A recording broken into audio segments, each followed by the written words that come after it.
Scandi Girl Winter. Hello, and welcome to the Saladcast on Saturday, the 20th of April, 2024. I'm your host, Dan Train. Joining me today, Zachary Burgess. Definitely not winter. Not any longer. And Robert Kemp.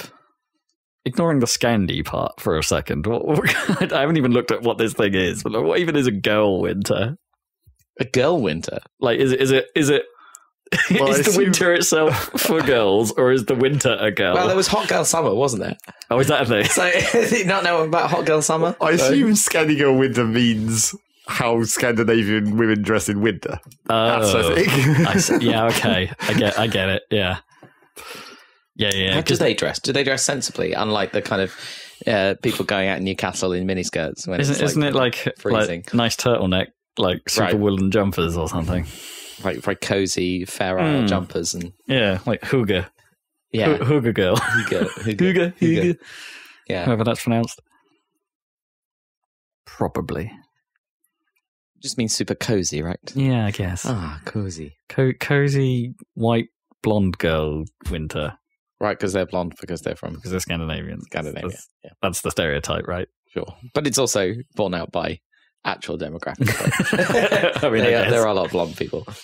Yeah, because they have Norse power.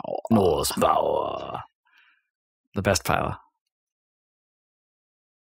Yeah. What did it give you? Extra wood and food. Extra wood and food. Yeah, yeah, that's convenient. The two keyest of ingredients in black and white. Yeah. Norse power, and it just made a cool sound. Yeah, it did when you activated it. I can't remember what the gesture for Norse power was. Was it it wasn't the spiral, was it? No. I remember just drawing the R in that game. Just until you realised you could hit R on the keyboard. Oh, yeah, you see the same effect. You're like, what have I been doing this whole time? Yeah, this is a waste of time. I could just push R. Yeah. That game had so many cool ideas, but whether it actually counted as a game is kind of debatable. It was tricky. There was definitely ways to lose at a certain point. Like, I think when you got like halfway through the game. I mean, the bigger problem was trying to win. Yeah. It was such a goddamn pain in the ass. When you lost your creature on level 3 or whatever, and you had to was extend your influence over the island, I didn't understand how you're supposed to do that. Cut rocks at people forever. Rocks, yeah, right. Well, and they go, wow. Well, yeah, as long as you didn't murder anyone with them, right? Yeah, at least if you were playing the good side, right, you had to throw rocks but not kill them. Yeah. Presumably that's the fast way to show to killing them would give you lots of evil points, right? And would, I suppose, sway them in that direction, presumably. But also that level had like the additional challenge that I don't know if they told you about it, but that the longer you took to do that level, the weaker your creature became. Because it was chained up and trapped. Yeah, so it would come out. It would actually, because it would shrink as it it would grow as it leveled up and shrink as it leveled down. So it would actually start to shrink if you took forever on that level, which then of course left you in a bit of a problematic state for the next one. Yeah. Why they thought it was a good idea to take away your creature? I mean, I suppose the idea was mix it up a bit. Yeah, but I don't know. Yeah, I don't think I think Black and White's problems primarily came from like the core idea sounded cool, but then they really didn't know what to do with it. Yeah. Hence why Black and White 2 went a bit more town buildery, right? But that didn't work either. A bit more town sim. Don't get hyped for town if you've got Lionhead working behind it, I guess. Well, that was quick. That was probably the quickest into video games we've ever done. Someone got the stat for that. Is that a new record? I mean, if we're doing mythological creatures, it probably does segue surprisingly often. I don't think it did, really. No. For all of those. Not as often as you might expect. Maybe we got more obscure ones. The kind that normally appear in video games. Yeah, we ended up talking about the legitimacy of said myth. Or whether that creature would even function. But there you go. So other than Scandi girls, what aesthetics are you feeling right now? Aesthetics? Oh, man. I told you guys about this, that I found a wiki purely for aesthetics. Yeah. And I found that the Wipeout aesthetic is called Vector Heart. Yeah, that's so cool. And because I started with finding the kind of Windows XP kind of aesthetic, which is called Fruitiger Aero. The whole aero and blobs and like sort of tropical fish kind of color scheme, Web 2.0 glossy kind of look. Lots of colors, like when the iPod came in like 5 different shades of. Oh yeah. All of that kind of look. And as I saw somebody tweeting, well, I want to listen to an album that looks like this, like image of Fruitiger Aero, like the desktop. And someone just said, Madonna Ray of Light. It's like, yep, yeah, that works. I guess William Orbit. I guess it is that, yeah. Berlin. Bing. That's Windows 95 though, so that's mid 90s. Oh yeah, it's earlier because that's Brian Eno. Yeah, Brian Eno. What was the Windows XP login? Was it just boom, boom, boom, boom? Oh no, was that the log off? I think that may have been log off. Yeah. Don't really remember. No. May have just been the ding, ding, ding, ding, ding. Oh, it probably was, yeah. Yeah. Bling, bling, bling, bling, bling, bling. Bang! Bum, bum, bum, bum. Intel don't do that anymore, do they? No. Yeah, they do. On like logo. Every advert whenever they have their logo, it's always crammed in there. Usually like hard cut to just the Intel logo on the last 2 seconds of the advert so they can play that sound effect. Because they're forced to. Yeah, because they have to have that bit of branding on it. Huh. I don't know if I've seen that like for a very long time. Maybe I just don't get those ads for like Intel products. Does it have to be like if you're selling a laptop that's like got an Intel processor? Do you have to do the ding? Yeah, like if you have a Curry's advert that's advertising an Intel PC, they'll have that crap, the Intel thing jammed on the end. Huh. Because I feel like I've seen Curry's ads, but maybe they were all for washing machines, probably fridges, not laptops. They're not quite so computer oriented any longer. Yeah, I guess not. Well, when it was Where in the World, PC World, presumably all those ads had to have a thing somewhere in it. But there's no other company that's done that Sonic logo so aggressively as Intel, right? I mean, obviously there's plenty of examples, but I can't think of one that forces it that way. No, I guess not. I mean, there was it's not the same, but there was like that long period where video games always had the NVIDIA logo / AMD logo. On boot up, right? Yeah, but that's kind of like a film. The studio logos that come up before a film, kind of, but not really though, because it's not even like the engine of the game. It's just what graphics card it runs best on. It's like it's not even literally using some sort of affiliation or like work. Yeah, I mean, didn't they actually use those exact words at one point for some stuff, like works best on? Yes. Like Black and White and Hair Tech, but only worked on AMD. Yeah. That was Black and White 2, I think. Or the Sound Blaster, didn't they used to have something like that all the time back in the day? I don't think they had their logo as much on Sound Blaster. Can you still get sound cards like that aren't for like, I don't know, aren't like production? Interfaces? I have no idea, actually. I bet not. I bet no one makes those anymore. Because why would you need them?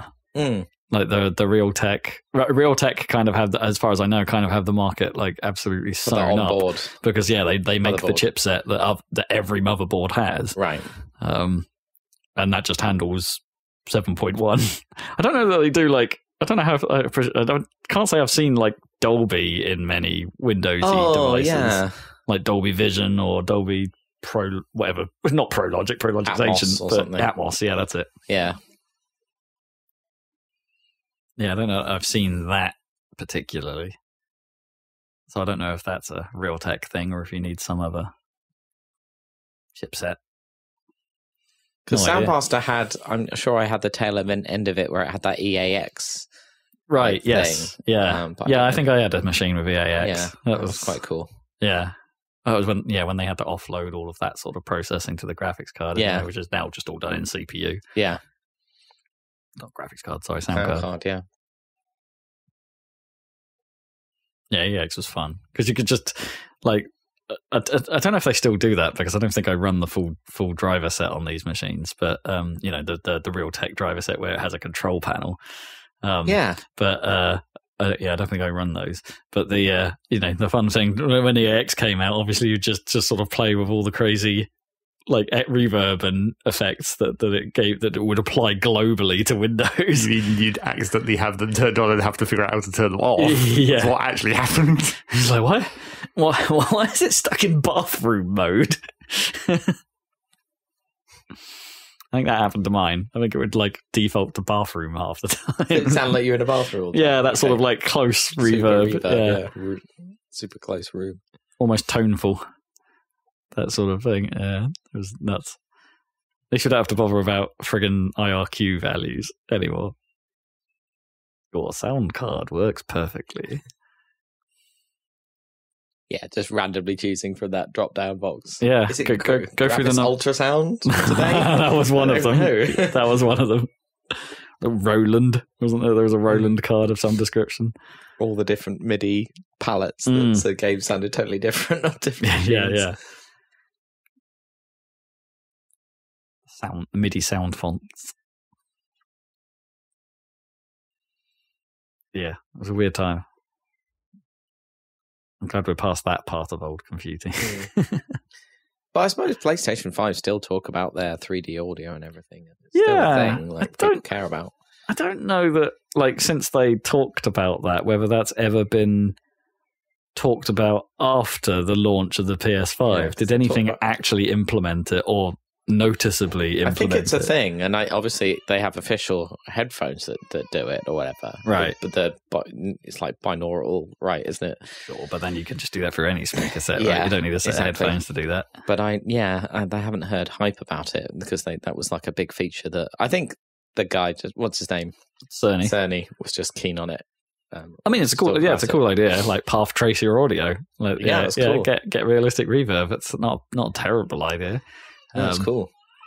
But you never hear in reviews of people saying like, you know what's really impressive? How good the positional echoing is in this game. And I bet you would if it was like Battlefield or something.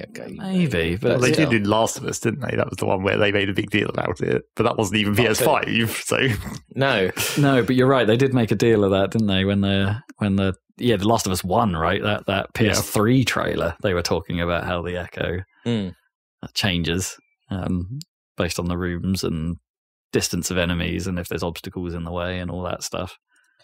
So what are Naughty Dog doing? Is it secret or are they doing something that... Yeah, I don't think we actually know what Naughty Dog are working on at the moment because the one thing we did know they were working on, which was the Last of Us multiplayer spin-off, got canned. So we don't really know what they're on at the moment. I think the last thing they said was we've still got Last of Us on the brain, but that's not what they're doing, or not what they're aiming towards as their next big project. And with Uncharted probably being done. I mean, that seemed like if they do more, it's going to be weird because it would have to be different story. Yeah. I mean, in fairness, that spin-off is supposed to be good, right? That's the one. That's the one I haven't played. Yeah. Well, other than the Vita one. Same here. I want to play that actually. Yeah. I was reminded of that just today. In fact, just this morning, and it's like, oh yeah, I never did play that one. So I don't know. I don't know they'll go back. I don't think they'll go back to Uncharted. Jack and Daxter, The Great Return. Daxter for PSP. It's like listening to Cheese. Whatever those old PSP ads said. Oh, no, the Daxter ad was, I'd hit that. I hit that. Daxter. Yeah, I remember that. Daxter for PSP. I'd hit that. That's good. So I had a very fur ride in your new car then. Oh, yeah. It's only been brief so far. You haven't experienced the G's. I haven't had the G's. I haven't given you the G's. No. I gave Zach the G's last week. Oh, yeah? Are you sure? Impressed as always. Too many screens? Do you think there's too many screens? Not really. I mean, at least it shows the stuff in the usual place. Yeah. I mean, there are like if you really count them up, there are like 5 of them. No, 6 of them. Sorry, I miscounted. If you count the HUD. The fact that they were constantly updating, it wasn't like a static display. You had like the map on one. Map in front of me, and you can have the map in the middle as well. Mm-hmm. You can make the middle one's usually media for me. I just leave it on that. But and I have got a shortcut on the wheel to turn that whole center screen off. All right. Oh, that's nice. So at night you can just turn the whole thing off. But then you've got the little climate control screen, and then each of the little temperature dials is a screen. Yeah. Possibly a bit much. But at least there's like giant dials for that stuff. Yeah, it's not touch controls. That's way better. Yeah, where there is a button, I like it. But not everything is a button. And the screen is perhaps a tiny bit. But for those listening, it's a Jag I-Pace. The screen is possibly a little finicky to use while you're driving. It's possibly a little too small, or at least the layout of the icons and stuff are probably a bit too small to use reliably whilst on the move. So hopefully you don't. No. But I can just shout at Google, so that's fine. Just be like, do this, please. It's all very modern. It's all very modern. Yeah. It's all very modern. I've grown up. I've aged into it. I'm having my midlife crisis early.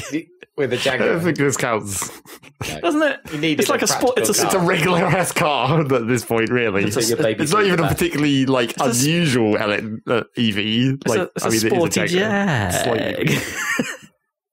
It's not like. I guess it's not an F-Type. Right? Yeah, it's not a hardcore Jaguar. Yeah. It's not a Porsche. It's not a. It's not a Ferrari. What does the average man go for if they have a? It's a Porsche. Is it a Porsche? Is it still a Porsche? Isn't it in Lost in Translation? Did you buy a Porsche yet? And then my dad did buy a Porsche. Oh yeah. Is it still a Porsche? Do you think, or is it moved on from that? Like is like a because Porsche I don't think Porsche still make like the Boxster class or. I think they do. Do they? They definitely make the Cayman, which was the hard top Boxster, effectively that my dad got. I think the Boxster's still a thing. Yeah. Can't say I heard anything about it since probably that era. But, probably. That's when, because it was a new thing, right? The Boxster. It was a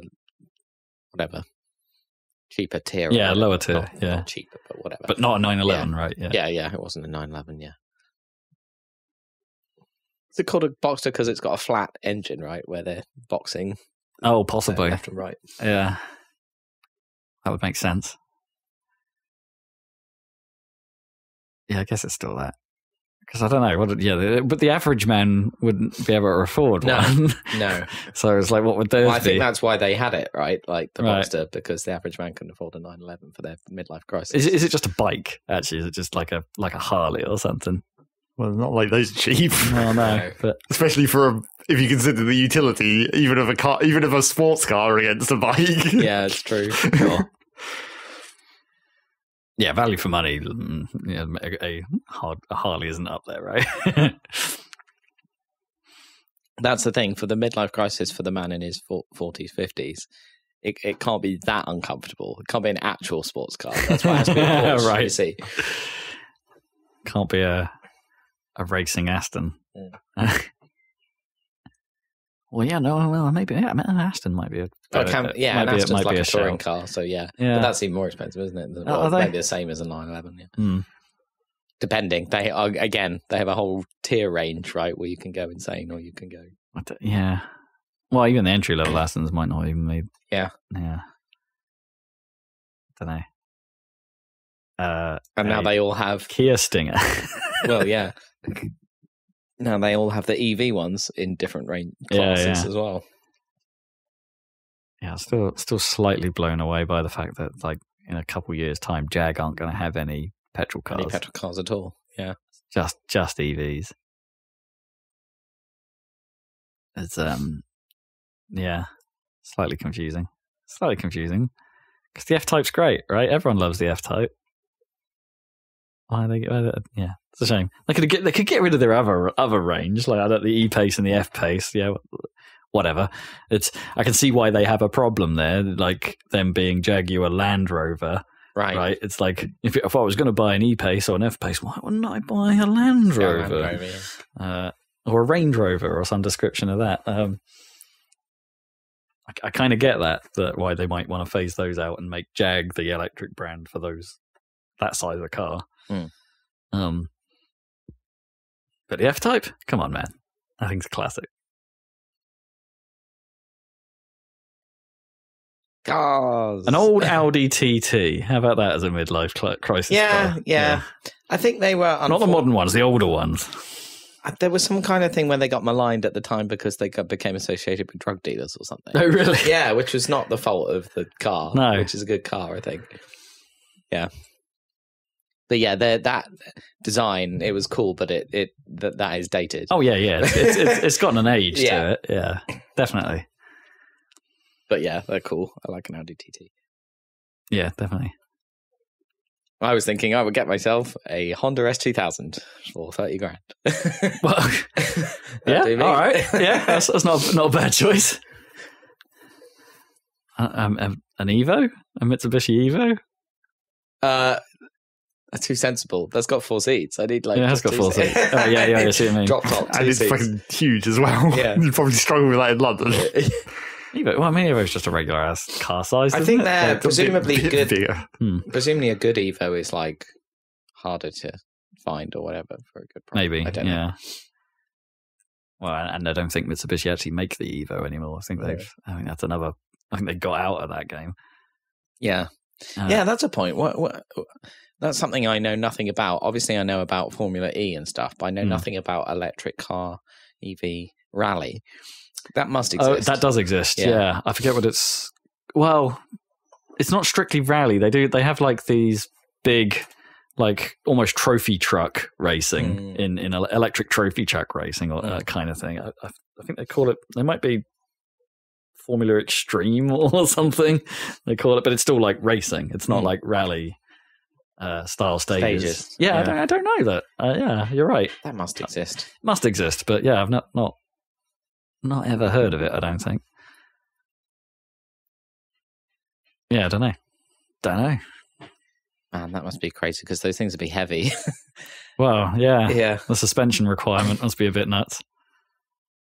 Well, I think they kind of get away with it in the off-road extreme, whatever they call it, because they really only build those cars to have the battery length that they need for a race. Yeah, of course, yeah. So they give them just enough to get around the few minutes of racing that they do, and it's not a long race. No.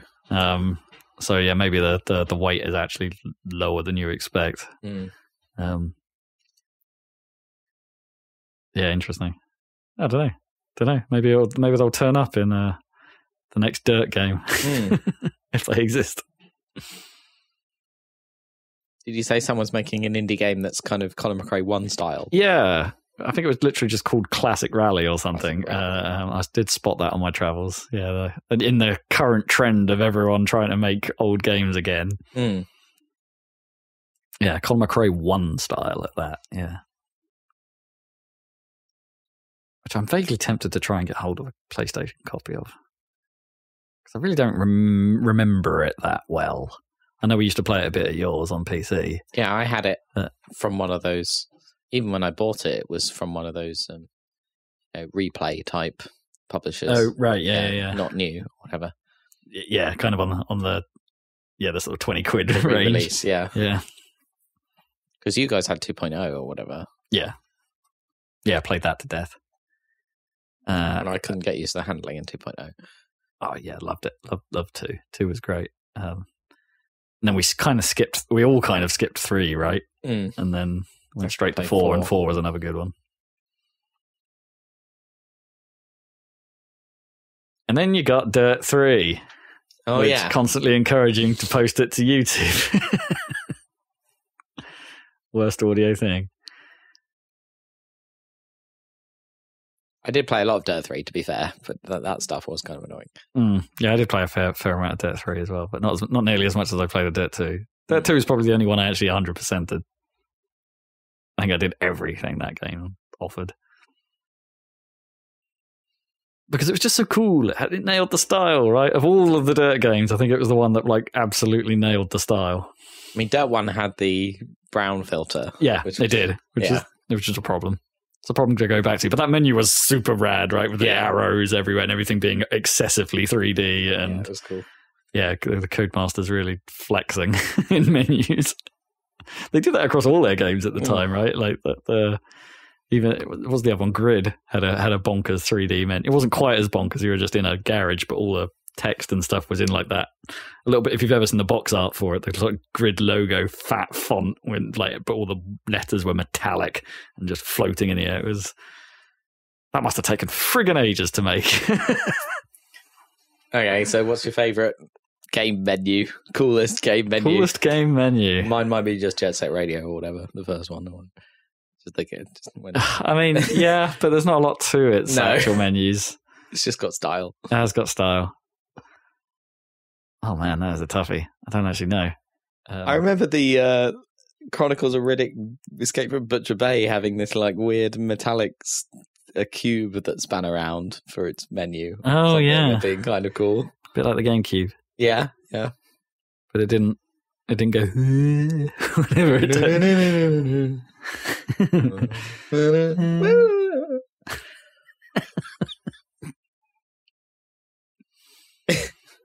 That's pretty accurate. Have you got one, Zach? Well, I don't know if it's like necessarily that aesthetic, but obviously Derg has a great menu and a very complicated menu. Does it? What do you mean, does it? Menu? Yes. The entire goddamn space ring. Oh, if you're counting that as the menu. That is the menu. So I guess more of a hub. Yeah, but it's got it's like a garage where you go and equip all your shit and then you start the mission. I suppose, but you're still walking around it and then entering menus rather than the whole thing just being a nice. Well, there are some shortcuts where you can pop stuff up without having to like you can press tab. You can press tab and just bring up the mission map. Oh, I did not know that. But I'm not sure you can access it many of the other ones, unless it's like maybe there's unbound key bindings you can set, and I'm sure there's a mod for it. What about Wipeout 2097? Where everything just slides out and then explodes back in. Yeah, I think that was quite influential on maybe very influential on me at least. Yeah. I mean, Wipeout 3 menu is pretty good. Wipeout 3. I mean, it's so minimal, but it is good. It's like the I mean, it doesn't do anything. No. Everything is static, but it's and just goes but whenever you push anything. But yeah, it's overflowing with style and what's the word I'm looking for? Just confidence. Oh man, Wipeout made me think of that. Split Seconds is pretty good. As much as I have like sort of I'm not so into Split Second as I get. Controversially, it seems everyone seems to love Split Second except for me. But that menu is quite elaborate in terms of like its presentation. Like everything is on like glass panels and is videoed up to the nines to show you what it actually is, and is well labeled and well laid out, and everything's logical and makes sense. But it's also set on this like stage which has bits of broken glass flying around it that are refracting the content behind it. It's quite over the top, but pretty well done, which fits that game's entire aesthetic, I suppose. Like the aesthetic is probably the best thing about Split Second. It's incredibly well. Again, yeah, they have a concept and they just roll with it through the entire game. That works for me. I'm sure everyone's going to say like Persona, right? The Persona games, because they're almost entirely menu driven, right? Those things have to be good. That count? Is that even the same category? Like that's more like UI than because it's not like the menu. It's not like the thing you see when you push start, I suppose. I suppose you must see a bit of it. But well, yeah, sure. Probably it's all in the same style.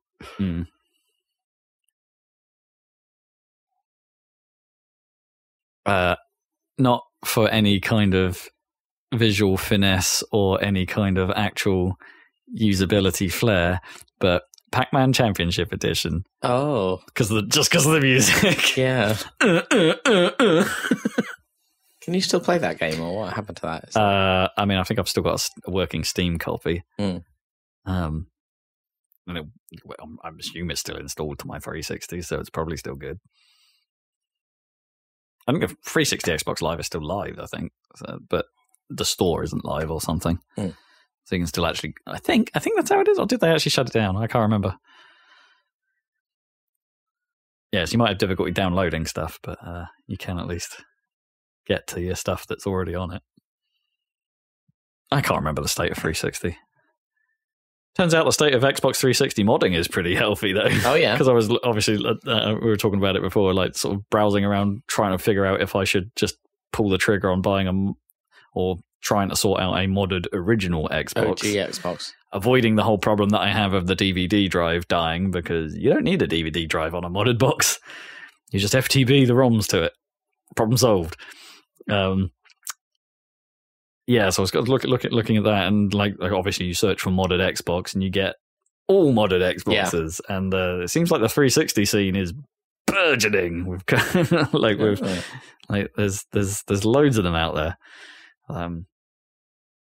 Probably an interesting platform to do it on as well, because I guess if people have preserved XBLAR content that you can no longer acquire, could be quite an interesting platform for finding weird stuff. Especially if you can get hold of that E. That 360E, right? That's the elusive one. E for elusive. E for elusive. What was the E? It's the smallest one they did. It was the last one. So they did the launch 360s. Yeah. Then obviously they S'd it. And then the E was the very last one they did, which was even smaller. I can't remember. Was it the S that they did that stupid thing at E3 where they had a 360 stood there on stage and they lifted it up and it was just the shell and inside was the S? Yes, because it was so smaller. Yeah. It's like it's smaller because it's inside. It wouldn't have to be that much smaller for that to work, really. In fairness, it wasn't a huge amount smaller than the original 360, but it was smaller.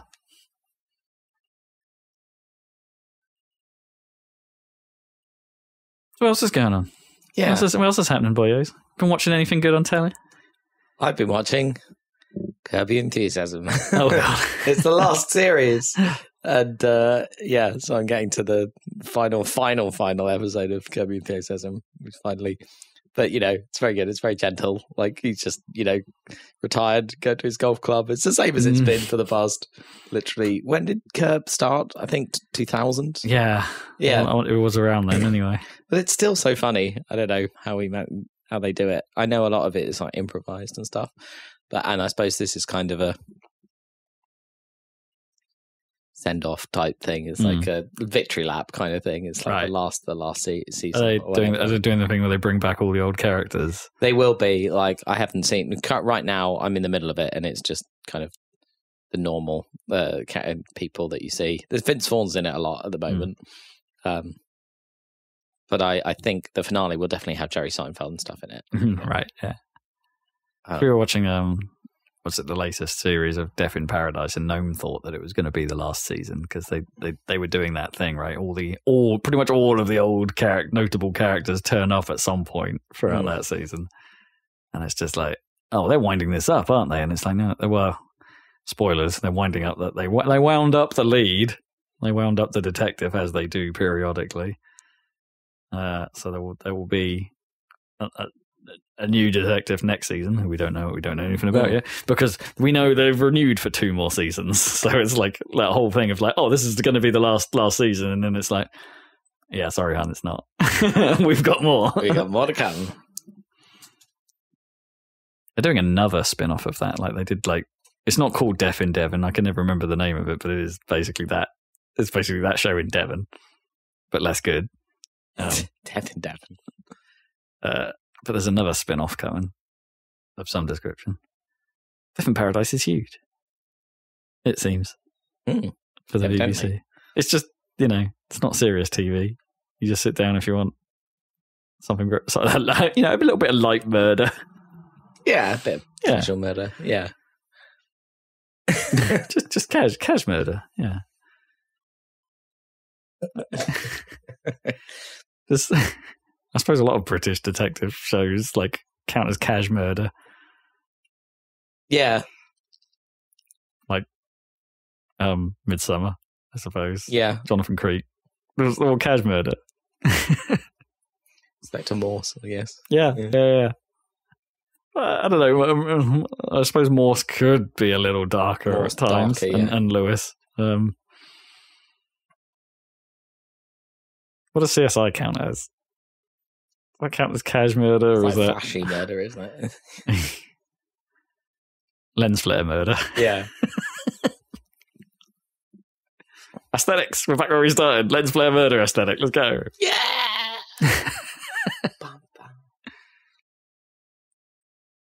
I was doing that to Miles the other day. He was wearing a set of Gnome's sunglasses and was giving off some Horatio vibes. Okay. So he'd sort of just turn to the side and I'd be like, yeah!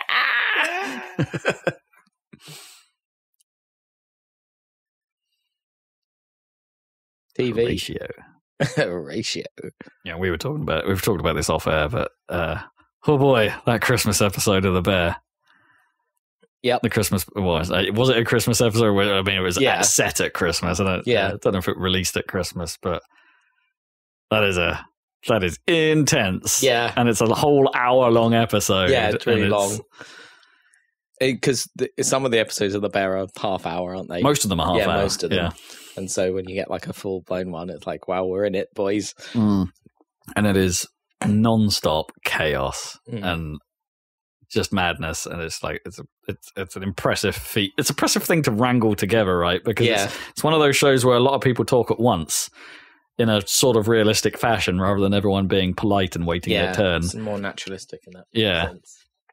And so I'm sure wrangling that together in a sensible way must be really tough. Editing it and stuff. Well, editing, or how many takes you have to do to get one where someone somewhere can go, actually, that's clean. We've got the audio in a way that we can actually use. That must be so tough to actually make cohesive. What a show! I love it. But as we have said before, season 2 is a very different beast to the first season. Yeah, I much prefer the first season, and that's I'm the same. Yeah, I like season 2 though. And that's the same. I much prefer season 1, but that's because season 1 is so good that even a good season it's true. is struggling. And they're making a third. Well, yeah, of course. So. Well, I hope so. Yeah. Yeah. Yeah, and I'm not finished with season 2 yet, but no. And like I say, you got some good stuff coming up. Nice. Yeah. But that's an intense episode. I did warn you. Yeah. Forewarned is forewarned. But it is great. It is great.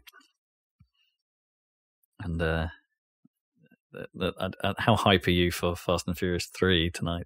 We're going to be watching some more Fast and Furious. Dan needs education. I don't know if I'm more excited for Tokyo Drift or for the return of Vin Diesel in 4. Yeah. I really can't remember 4, so I'm pretty interested to go back and see which one of them it was. Because if 4 turns out to be bad, then it's okay, because 5 is supposed to be great, and that's I think next time around. I remember 4 being okay, right? Because it was when it started to go the way the modern ones are. Crazy spy movie. Yeah, but perhaps didn't have quite the bombast that they have now, right? So it's going there, but hasn't quite got there. Where they just decided we're just going to be Mission Impossible now. Yeah. In cars. Yeah. As much as possible. Yeah. Yes. We'll get to the cyborg. Can't wait for the cyborg. I hope it's a furious cyborg. He's pretty angry. Yeah. He's got a rap and everything. Oh dear. Oh my gosh. And no, Keanu Reeves is not yet in Fast and Furious. Yet? He's in it? No, ever. No, he's not yet in any of them. But okay. But he has been cast. As Shadow the Hedgehog, which I think is excellent.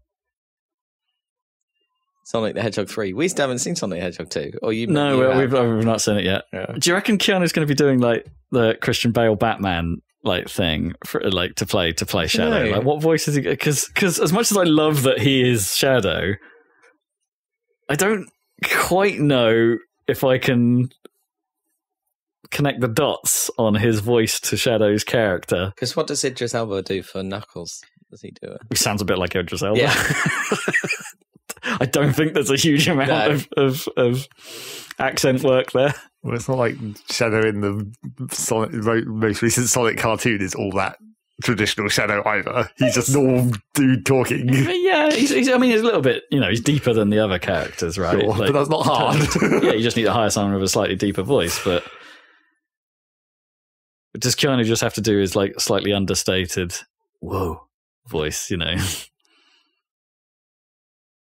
like teach me the Matrix voice? Well, we will see. Did we ever work out who was new Robotnik?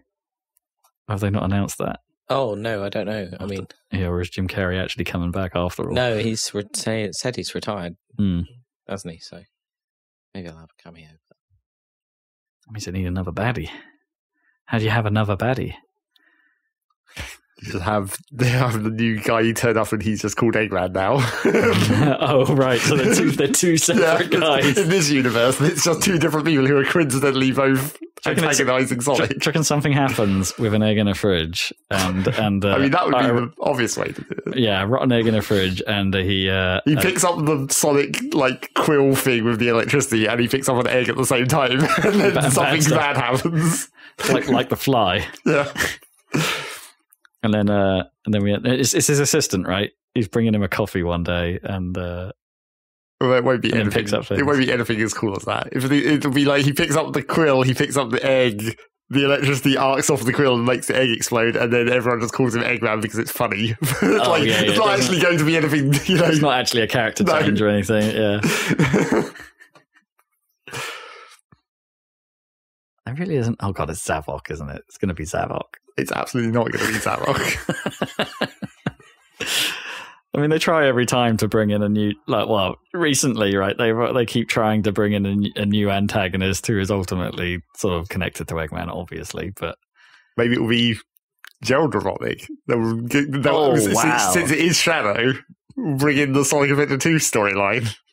I mean, maybe, yeah. But Gerald wasn't a bad guy, kinda. He did sort of make a giant cannon, and he did make a giant death laser and plan to blow up everyone, and then shoved it up a lizard's ass. And also, watch our videos. Was kind of insane, probably judging by the straight jacket and all that. Yeah, you can watch our series on Sonic Adventure 2 on YouTube. Relive the tale.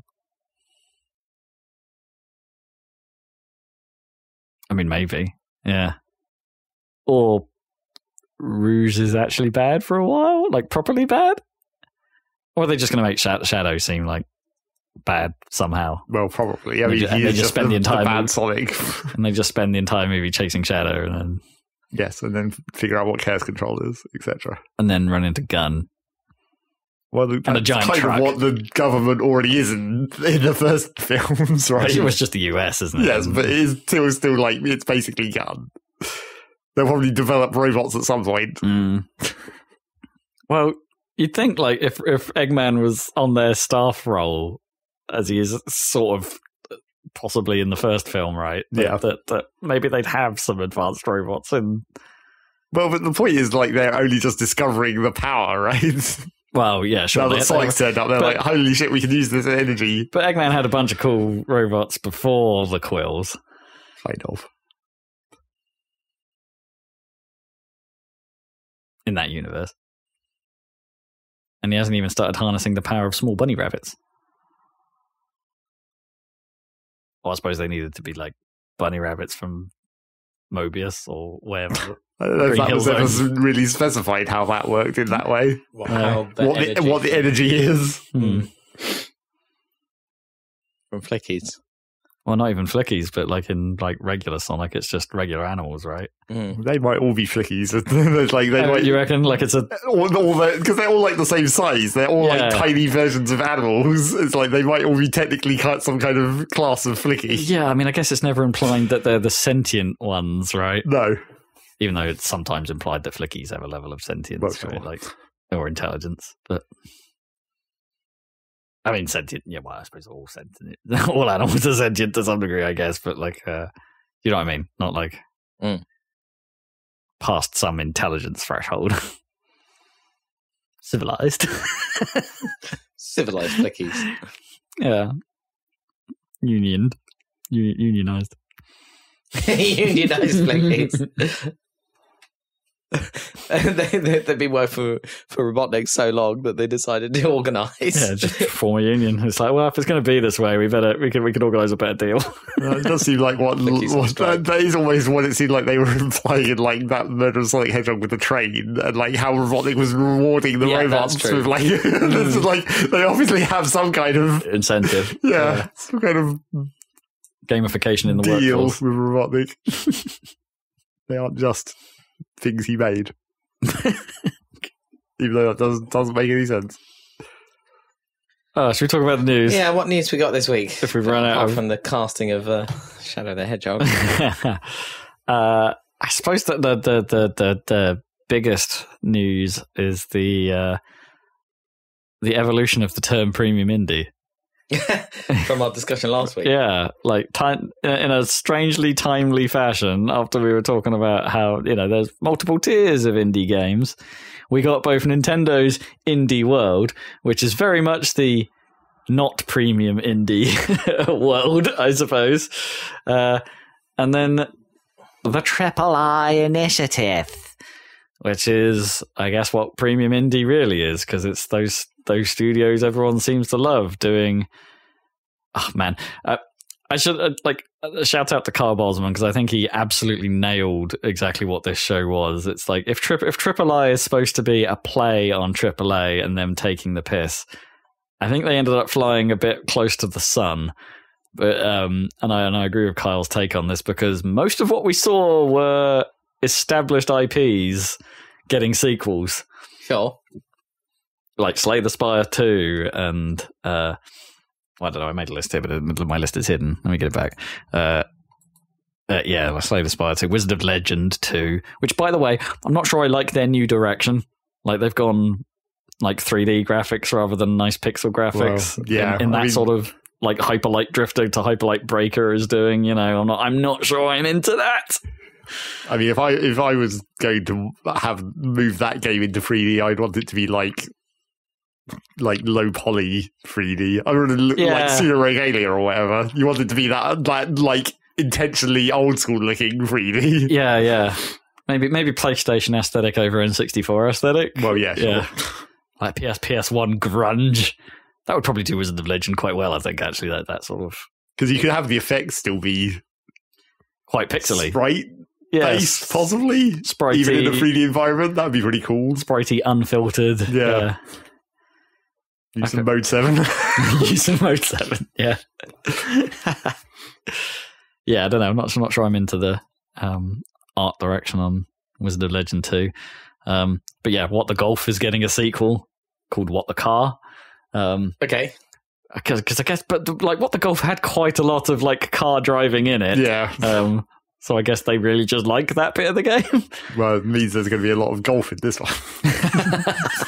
Probably.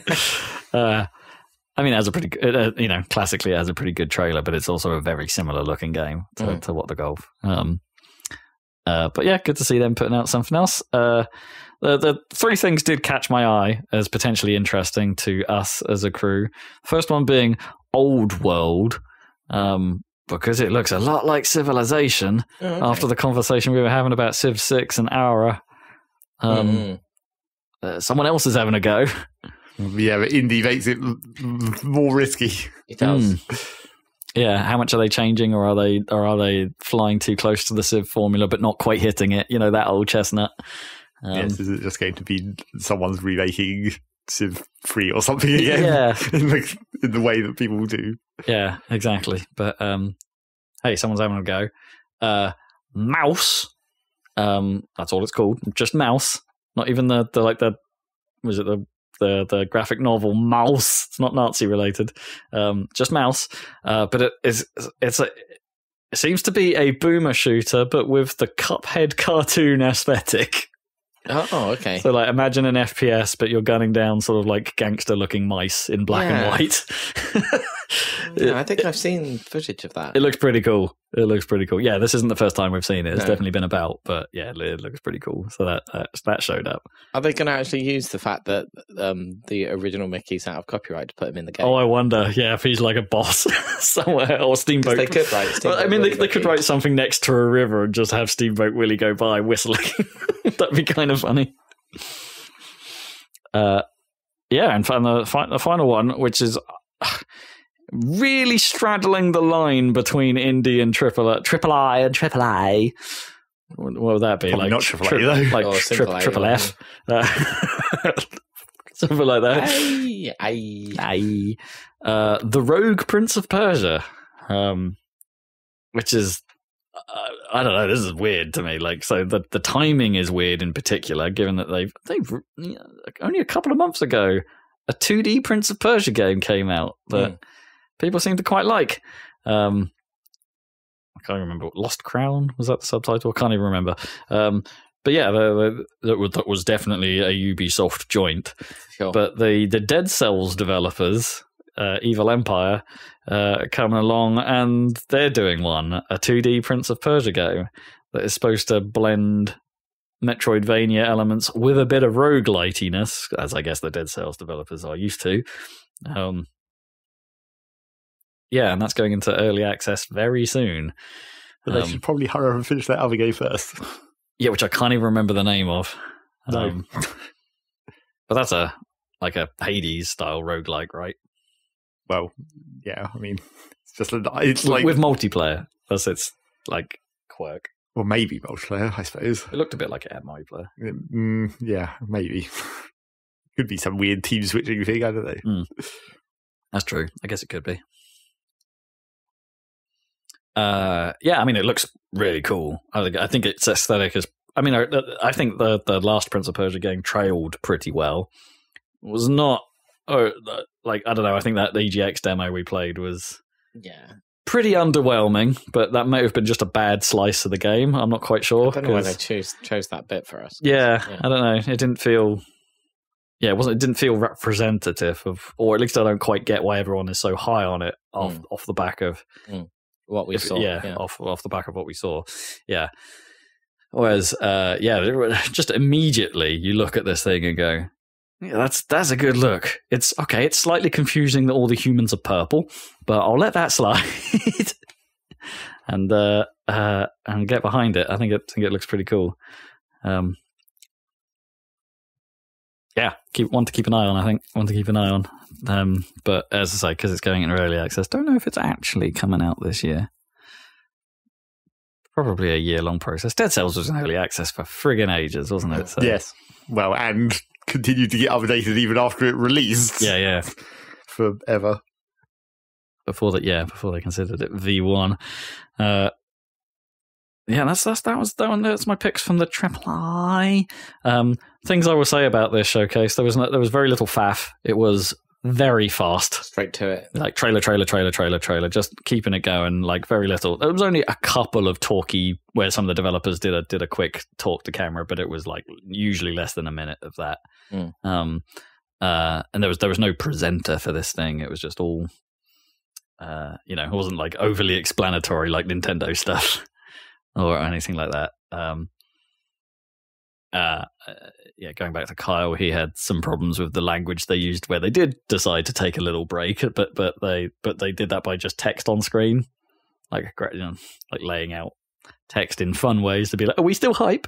We've got more things to come. Ha ha ha! Let's go!" Scroll the text, that kind of stuff. It's just like. Does this make you feel more hype? No, I'm not sure it does. Yeah, they just do it to hold it together. Yeah, just a little bit of glue or a little bit of a breather, I suppose, in this thing. So that's quite nice. Just let's just get it done, guys. Let's get it done. So there was that. And Nintendo also did an Indie World that you and I watched last night. Yep, we did. Of which there really wasn't very much to talk. There is nothing to like latch onto here. Europa kind of looked cool to the point where I'm not sure I believed that was running on a Switch in a sort of I don't know, it was quite open worldy looking game, but your character is quite floaty and seems to moving fairly fast through the world. Yeah. So I don't know. It looked too sharp for a Switch title, if I'm being honest. An indie one, anyway. Yeah, well, yeah. Given that, I think in the III initiative they showed one of the things that was in it was Chia. You know, that kind of almost Mario, like an open world, but combined with like almost Mario's Cappy ability thing, but with a Moana vibe. You know, it's a try and explain what that game was. But yeah, they had that coming to Switch as part of the III initiative, and I mean, you could tell it was running on Switch. You know what I mean? That had that, like, this is clearly on the edge of being playable look to it, whereas Europa looked sharp. You know, so. Yeah, maybe that footage wasn't actually Switch footage. I don't know. I'm holding my skeptics card up to that one, but the game looked all right. The other thing I sort of noticed was, I mean, Zach, have you heard of Anton Blast? Kind of, in like the context of it being Pizza Tower. Yeah, compared to Pizza Tower all the time. It seems identical, just less good looking. Like, and it's like copying the aesthetic almost outright. But it seems even harder to see what's going on. Yeah. So how did this get made? How did this happen? Like, I think they might have almost been parallel. Like, I think I heard about Anton Blast before Pizza Tower came out. Like, I'd heard about both of them before Pizza Tower came out. So I don't know what the. Is this another case of like what happens with movies where two people mysteriously get the same idea at once, so we end up with two very similar films released? Possibly. Convergent evolution type. Is that what they call it? Where there are just, you know how there are just loads of creatures that are exactly like crabs, but they evolve completely independently. Right, but then came back to the crab. It's just the right. They're not related at all, but that's just an optimum shape of creature. For a interesting. Niche. Huh. So there's like many, like I can't remember how many, but there's like 5 different things that are basically crabs, but are completely unrelated. Huh. Fascinating. Yeah, I wonder. Like maybe this started out with a completely different look to it, but was a very similar get in, get out, fast-paced platformer. I mean, then they looked at Pizza Tower ones like that as well in the past, I guess. Like, Pizza Tower wasn't exactly the first one to do that style of I'm sure it wasn't. Platformer, obviously. I mean, it's technically, if you want to make some vague amount of comparison, you could even say, like, Jazz Jackrabbit was basically that in some ways. I mean, Jazz was fast, but it wasn't a get in, get out platformer, right? Well, not the specific layout of that process. And you had guns. Yeah, but that was... You have guns in Pizza Tower at some point. So. Oh, do you? Okay.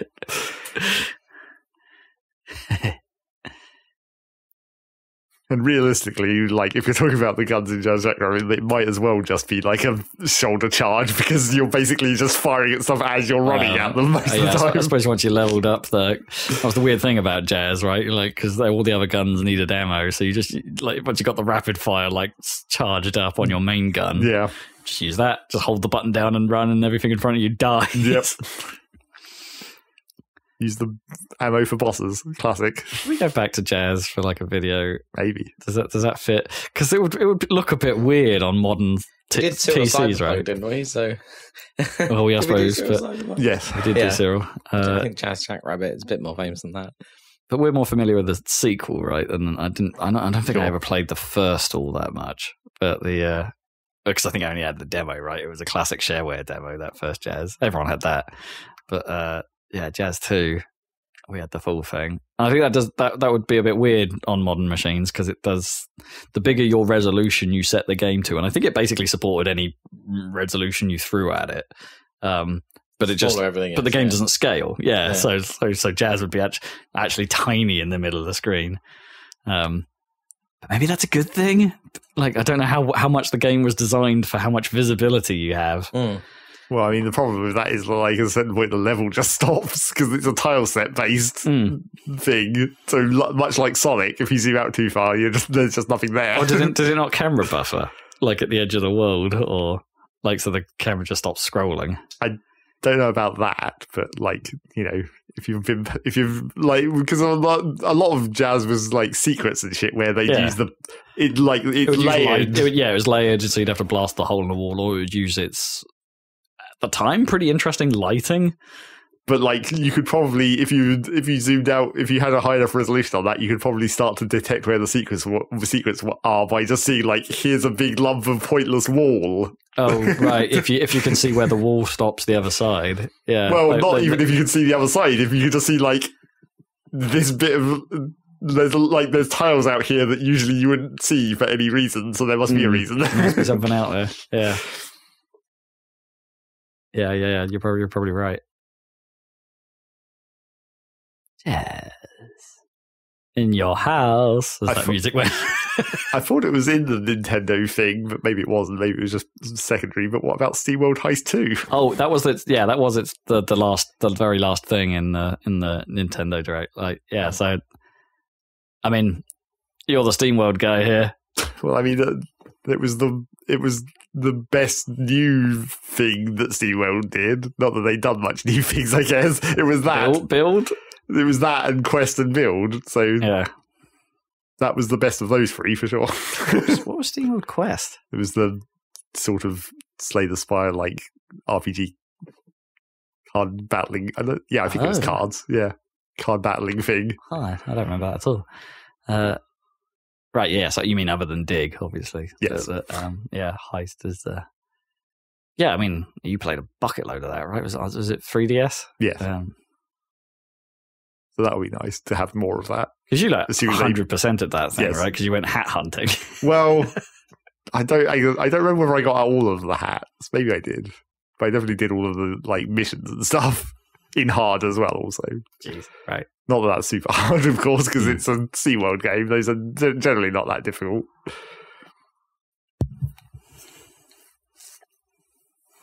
Is it cheesable? But did you find a cheese? Well, I mean, there are some things in that game where certain powers seem super overpowered, and obviously laser sights just make everything about that game much easier. Yeah. And they definitely seem to show a bit of that in the in the trailer.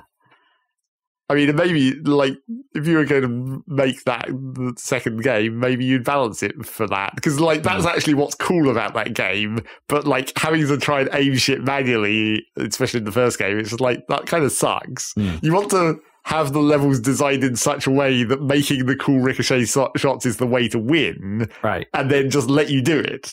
Like, don't make it difficult for it to. Were you limited by like the stylus like accuracy? Or something? It's because when you were aiming, your aim wavered slowly backwards and forwards. Oh, did it? So you had to time it. So if you were trying to aim that visually without the laser sight, it was much, much harder to do that. Yeah, I don't know how I feel about that, honestly. Yeah, but I didn't play the game, so yeah. Who cares what I think? I mean, if you balanced it in such a way that like having a laser sight all the time, it was balanced for that, then it would probably be cool. Would that be is that a skill you'd have to give to a character, right? As a sort of trade-off thing. It's like, well, you could laser sight, or you. Well, that's how it was in the first game. It was like a gun attachment, basically, or only certain guns had it, possibly.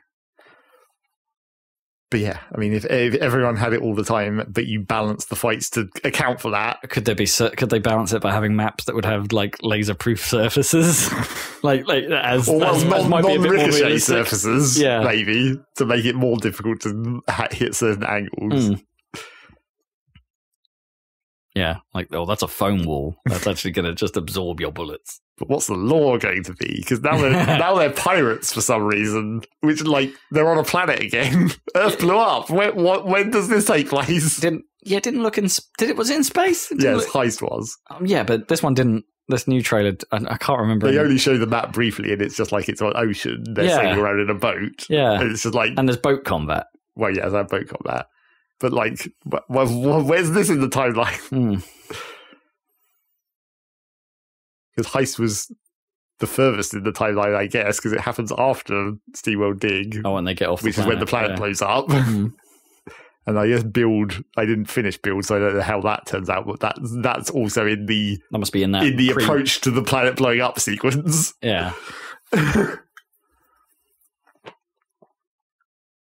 Although I think it might also, I forget what the story was actually like, what the end of the story was like in Heist, but I think there was some implication that maybe you were going to reassemble the planet in the end of Heist. Okay. So maybe that has happened now. Oh, right, I see. This is a new frontier. Yeah. You've reassembled the planet and then landed on it. Yeah, cool to see it back. And, you know, I prefer that aesthetic of, like, the robots and everything. As well, does SteamWorld count as premium indie? Maybe at this point, considering how many games they've put out. Yeah, and that it's another sequel. It's a sequel to a well-established franchise. It depends what they do with, like, the voices and everything, though. Right. It's weird how, like, almost every one of these games, they've done it differently. And it's just, like... I think they've, especially Build, where it's just like it has a toggle where you can switch it to actual voices or the robot voices, except they did the robot voices in a bad way as well, so it wasn't nearly as cool. But Heist had probably the best version of the robot. It's a bit like Star Fox 64, where you can put it back to original style. Gerp, gerp, gerp, gerp, gerp, gerp, gerp, gerp. Yes. Who wouldn't want that? Well, I don't know, but then you miss out on do a barrel roll. Oh, that's true. Do an aileron roll. Yeah, but that's the problem of, like, you only want that because it's bad voice acting, but you don't actually want the bad voice acting either. But it's not bad voice acting; it is hammy voice acting, and that's why that's not necessarily the same thing. It is, yeah, the best. Violet Wars voice acting is the best. So when does SteamWorld Heist 2? I don't think they said. Come out? Probably not super far away, I would imagine. You play that on? Well, if it's in a Nintendo show. Yeah, it's a Nintendo show and it's one of their games, which don't take that long for them to usually put out. On Steam, right? On PC, the original? No, the original was a 3DS game. A 3DS? Oh, okay. Which is, I guess, why Nintendo are showing this one, right? Yes, it will be on the Switch, presumably. Yeah. Okay, fine, fair enough. But whether that will come to other platforms, I didn't pay attention. And they tend not to show that in a Nintendo show anyway, whether it's coming to other things. Yeah.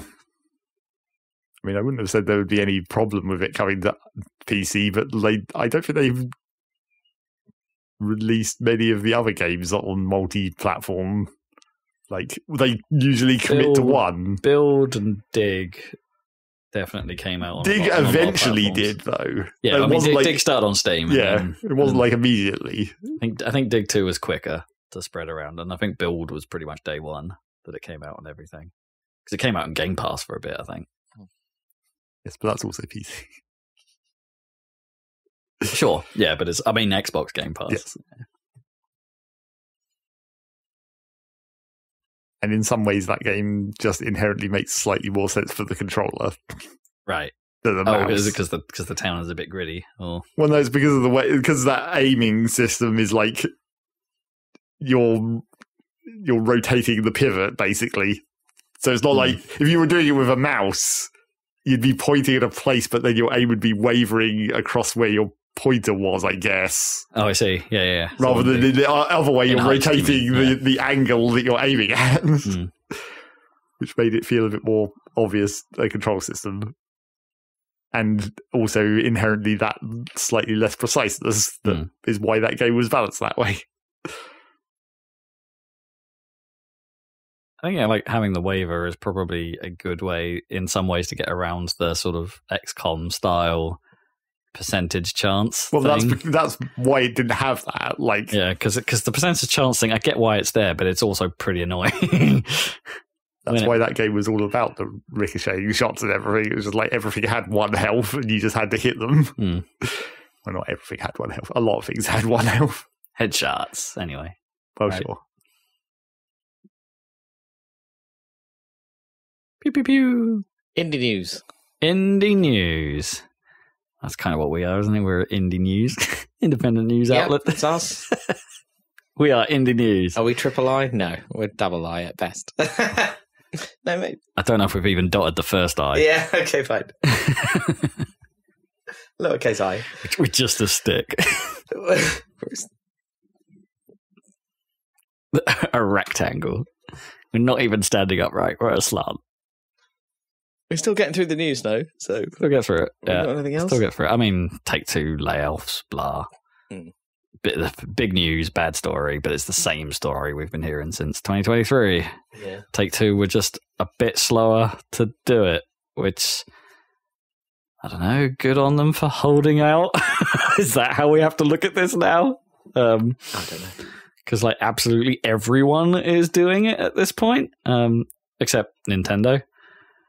Well, that we know of. That we know of. I bet Nintendo would do their layoff silently. I don't think they'd bother to announce it. I mean, historically, Nintendo have actually done the thing where if Nintendo had a slightly bad year, the management would take a pay cut. Sure, but Nintendo haven't even done a direct yet, so they haven't had a chance to announce anything. I mean, didn't they do a direct like before Princess Peach Showtime came out? I think we've had a direct this year. I don't think we have. Like in February or something. No, because they skipped their January one and there wasn't... Yeah, I thought we had one, but... Like, the only time we saw Princess Peach was like last year when it was first announced. I thought there was one. I thought we had one this year. Yeah. But it wasn't interesting. It was kind of a nothing direct. I'm going to look back through my notes. Okay. Oh, we had a partner direct. Well, of course. That's why we've had indies and partners. We haven't had an actual direct.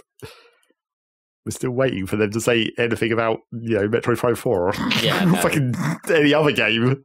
Okay, yeah. Or the Switch 2. Yeah. You might actually be right, unless I didn't write notes for that one. That would seem unlikely. Yeah, it does seem that. Yeah, all right, fair enough. I thought there was a Princess Peach one, but why would we write notes for that? Yeah. I don't think because we discussed... Maybe it was just a trailer. We were theorising that they might do one that was purely for that game in that way that Nintendo does, but they didn't. Unless they talked about it in the partner direct and I just didn't write it down. Nintendo's partners. We partnered with ourselves on this game. Is that the news then for this week? Pretty much, yeah. Let's move on to what you've been playing. Starting with Zach. Pass me my phone because I need my list now. Your notes. Let's see, how charged is Zach's phone? Probably sufficiently. Find out. I don't know. The screen's still black. No. It did turn on briefly at one point. Apparently, it's maybe a third charged. Oh, okay. So that should be enough. For how old is that phone at this point? Very old. Kind of amazing, given how phone batteries actually last and perform. Well, it's not like it's been on continuously that entire time or anything. I guess, yeah. It's been off most of that time. I have been rocking the option on this Galaxy to be only allow yourself 85% charge to preserve the battery, which is a thing you can turn on. And I know Apple's do that automatically. They right? do it, they don't even tell you. As they get older, which I do not approve of. I'd rather they told you what the state was, or what was going, or at least there was a way of seeing it if you were interested. There is a battery health thing. Is there? Yeah. I remember there wasn't when that controversy kicked off, right? The first time. Maybe they added it. Yeah, I think that must have come later.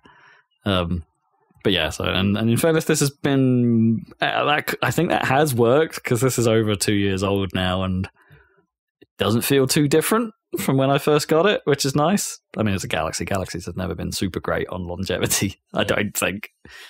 Well, this is the regular Galaxy rather than the bigger ones. I think the bigger ones are better for lifespan, but sure. Yeah, it seems all right.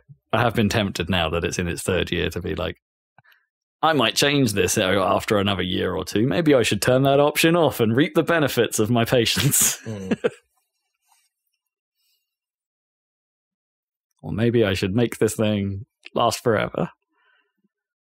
Well, it's how much do you want a new phone? How quickly can you destroy the current one to force yourself to buy a new one? The only thing that tempts me about new phones is the camera tech now, because this thing is powerful. Yeah, this thing is powerful enough for everything I want to do on it, and I don't game on my phone. I play Wordle and I do Duolingo, and that is about it in terms of my gaming. What language do you do?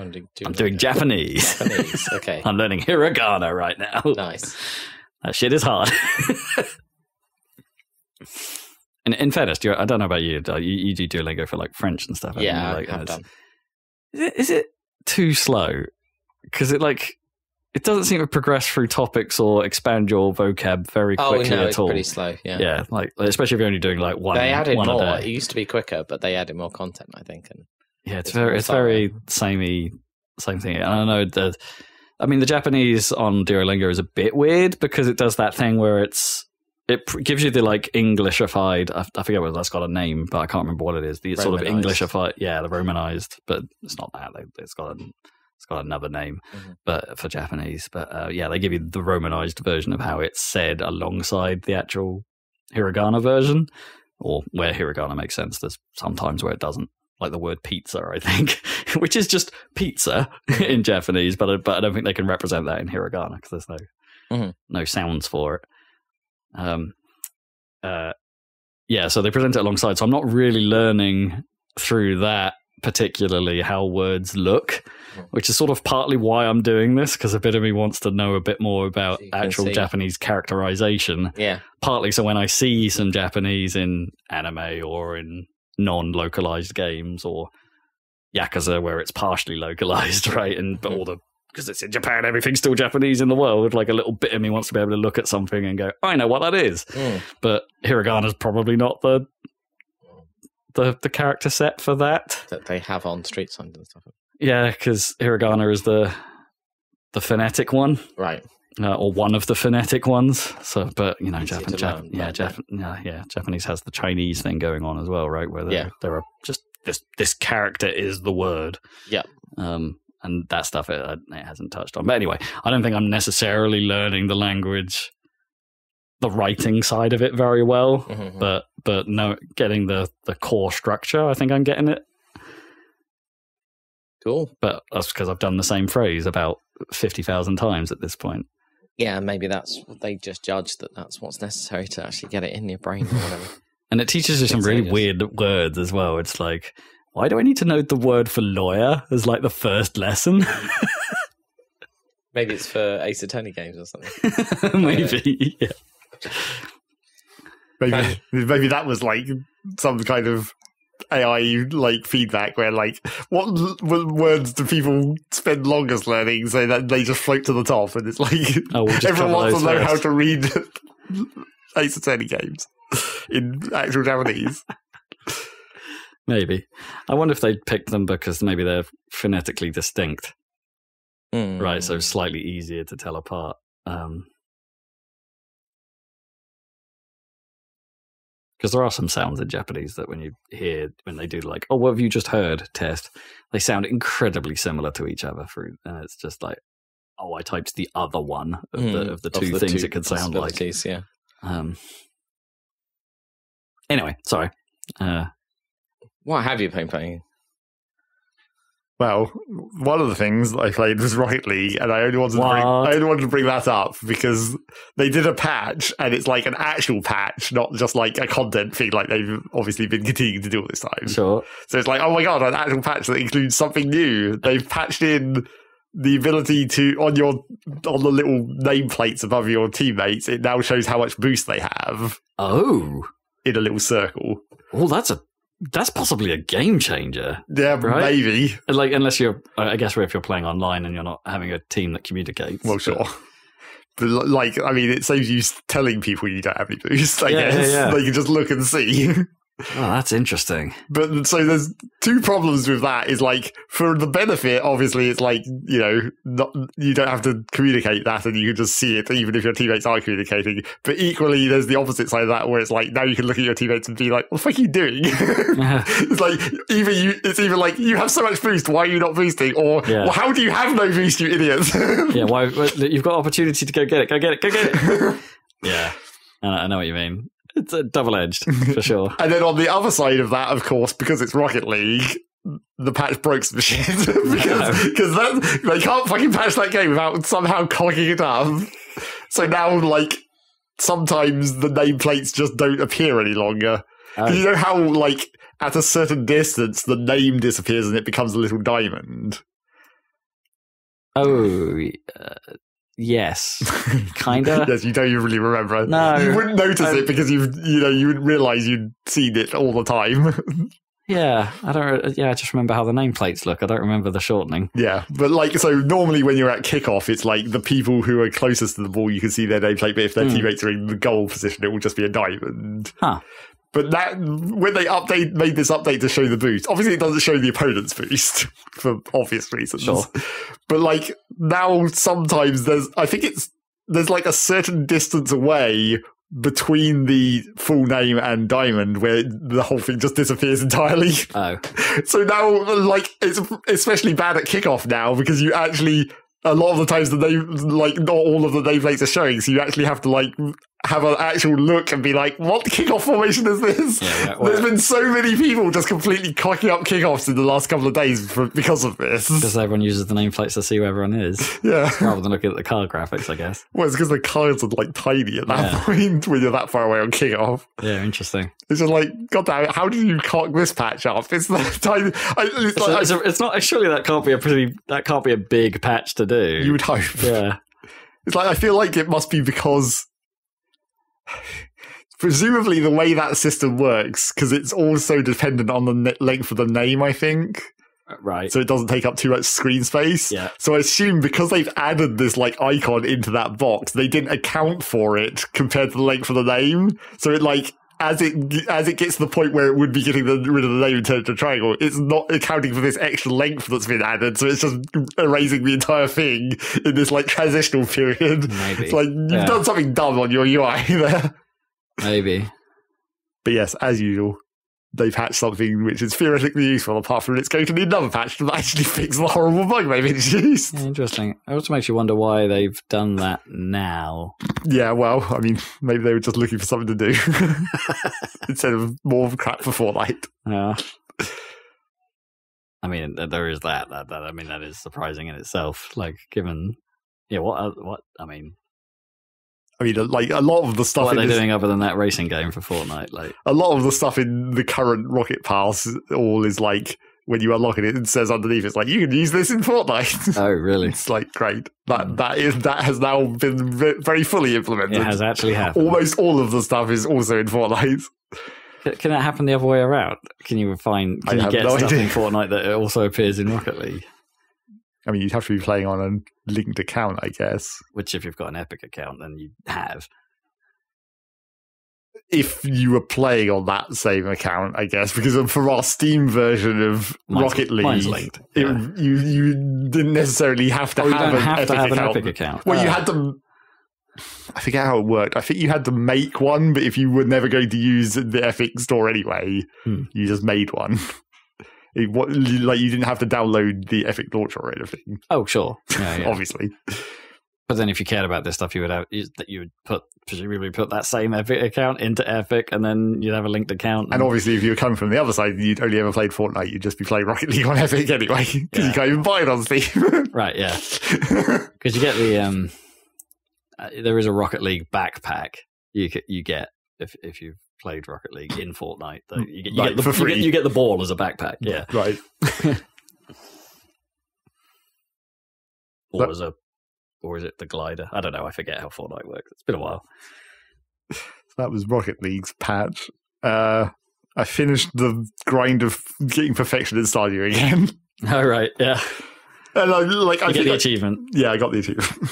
Got all the achievements again, 100%. Back to 100%. Whoa. Got those extra 5 that had been added. And I think I talked about this the first time I did it, but like the last thing in getting perfection, well, it's not technically the last thing, it's just probably the last thing you're going to be doing, is like you have to build the golden clock, which just costs 10 million. So you have to just have 10 million gold on hand to be able to build it. And like, that's just far too much. I feel like that's one thing that I would have thought they should have rebalanced, because it's like it takes forever, and it's like it's not interesting because it's only gold. You just optimize whatever your current best way of making gold is, and then you just do that for like months in game. Like, but the trouble is, like I was thinking about, is they can't not do it like that, because if they made it if they made the giant gold clock take actual gold bars, then that's going to force you to have to like go mining all the time rather than doing what you want. Like, it would force you to do certain things for a long time. Whereas if it's just gold, it's like you can do whatever you want to earn that money, I guess. You just have to have a lot of it.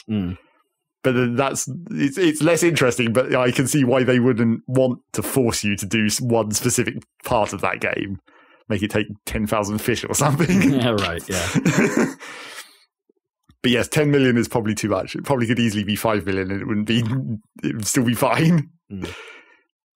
I mean, I guess it does slightly make that final perfection achievement marginally more valuable in terms of rarity. It's like, right, yeah. You have to go through that extra effort to grind out that 10 million. Whatever you did to get the 5 million, you got to do again. Yeah. And you got to... Is that in time limited? Like, so it has to happen no. during you can just carry on the post game. Yeah, so all the perfection stuff is just whenever you get to it. Okay.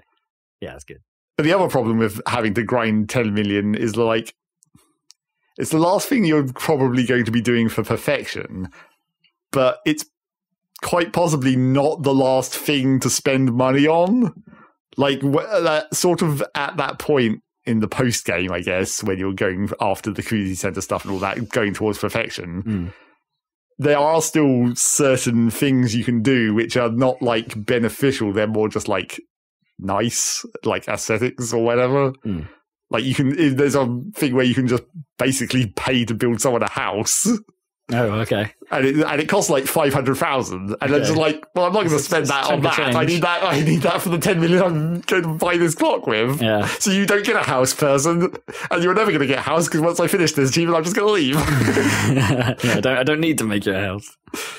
And there's no real benefit to give. No, there's no actual benefit to it. It's just like it's a cool thing you can do, but like the game inherently kind of makes you not do it. And there's a few other things like that as well. Anything that costs substantial amounts of money in that endgame period. Even like you can buy... I guess this is sort of a holdover from when the endgame perfection stuff didn't exist. But one of the previously most expensive things was the like warp scepter, which was like... It was like the warp totems that would teleport you back to the farm, except it was infinite. Oh yeah, you mentioned this. Yeah. Well, no, you have the totems, which are like single-use items, which will warp you to various different locations, depending on which one. You have the obelisks that you can build on the farm that cost quite a lot of money, like 500,000 or 1 million. Those will teleport you infinitely to those locations, but only from the farm. And then you have the warp scepter, which teleports you only to the farm, but is infinite uses. But you can use it from anywhere. Oh, okay, yeah. And that used to be like... Your emergency rope. Kind of, yeah. That used to be like the most expensive thing in the game, I think, back before the whole perfection thing. So that's like 2 million. But like, you're never going to buy that now.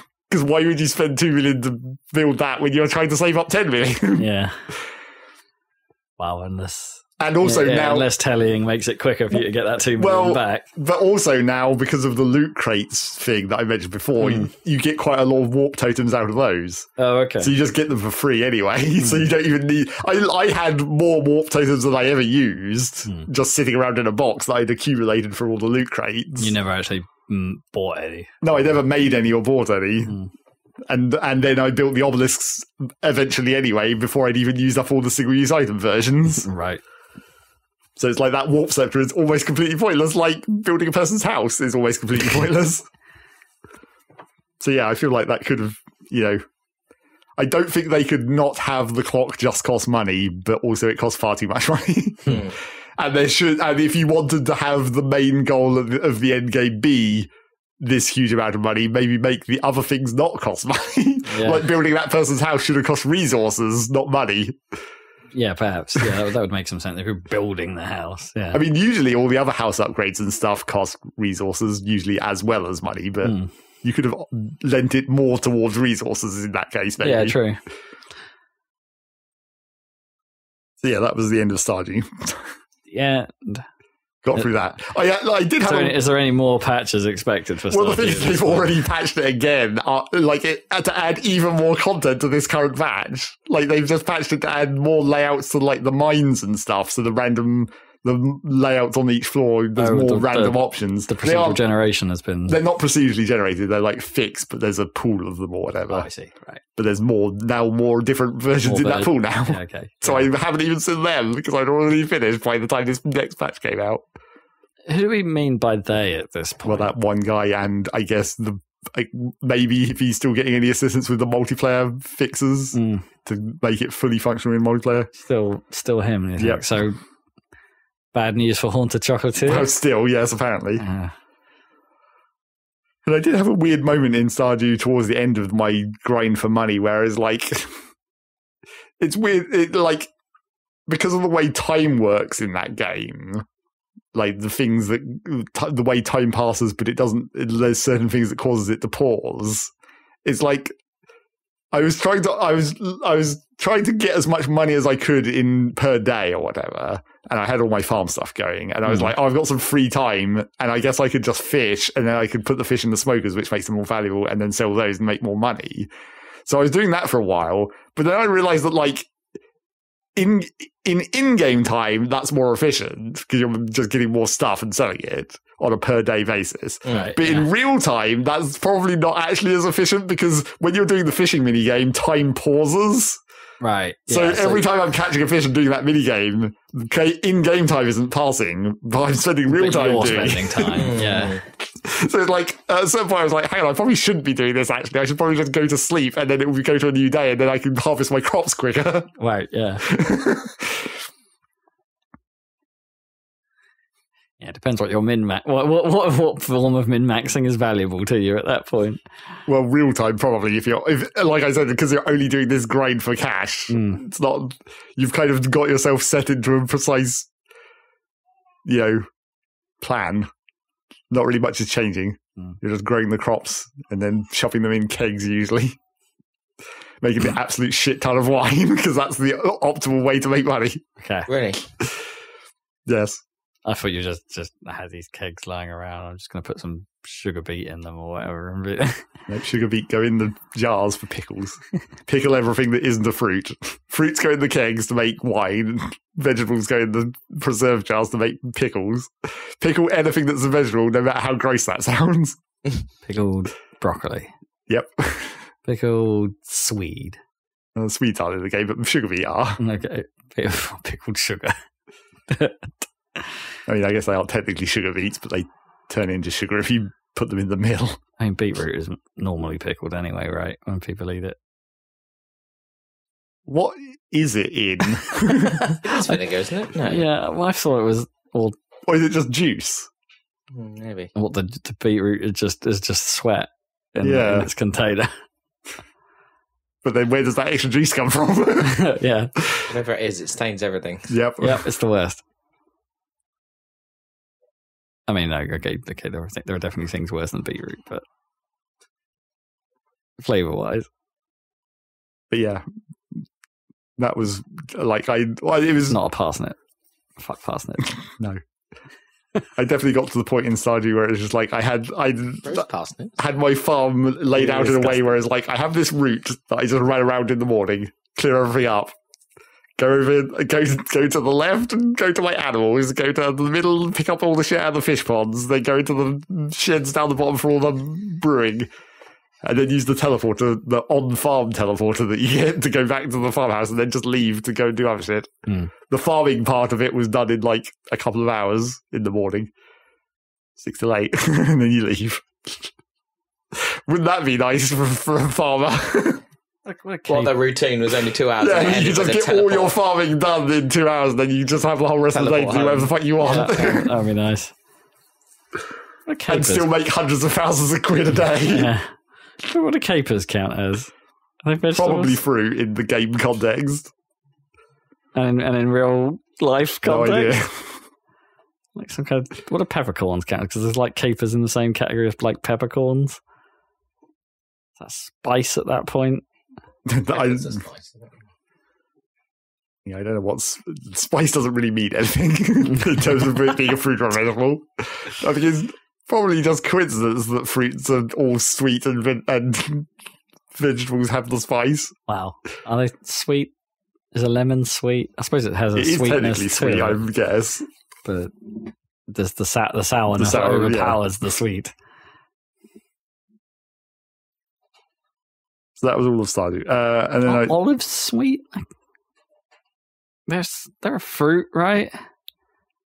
I was reading about oil the other day. Brent crude, the price has gone because of war in the Middle East or whatever. Right. Up, and I was like, that's characterized as sweet, light, or whatever oil. And it's like, why is it called sweet? And it's like, sweet means less sulfur content.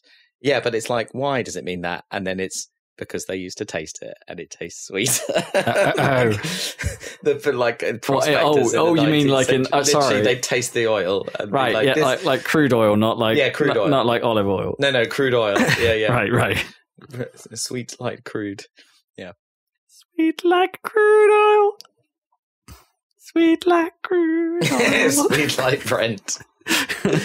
Sweet like Brent crude. So there's that. And then I started playing Captain of Industry because I said I was going to, probably. And that patch happened. You did. And that's not substantially different, really, for all this hype about this patch. Obviously, the new map that I'm playing on is... Well, the thing is, it's huge, which I'd already said, like, the hugeness of the maps is maybe not the problem. The variety was the problem. So, I mean, having a new map is the good part. It being huge, not so important. And actually have the variety you were looking for. Well, yeah. And also, like, the other thing that's slightly...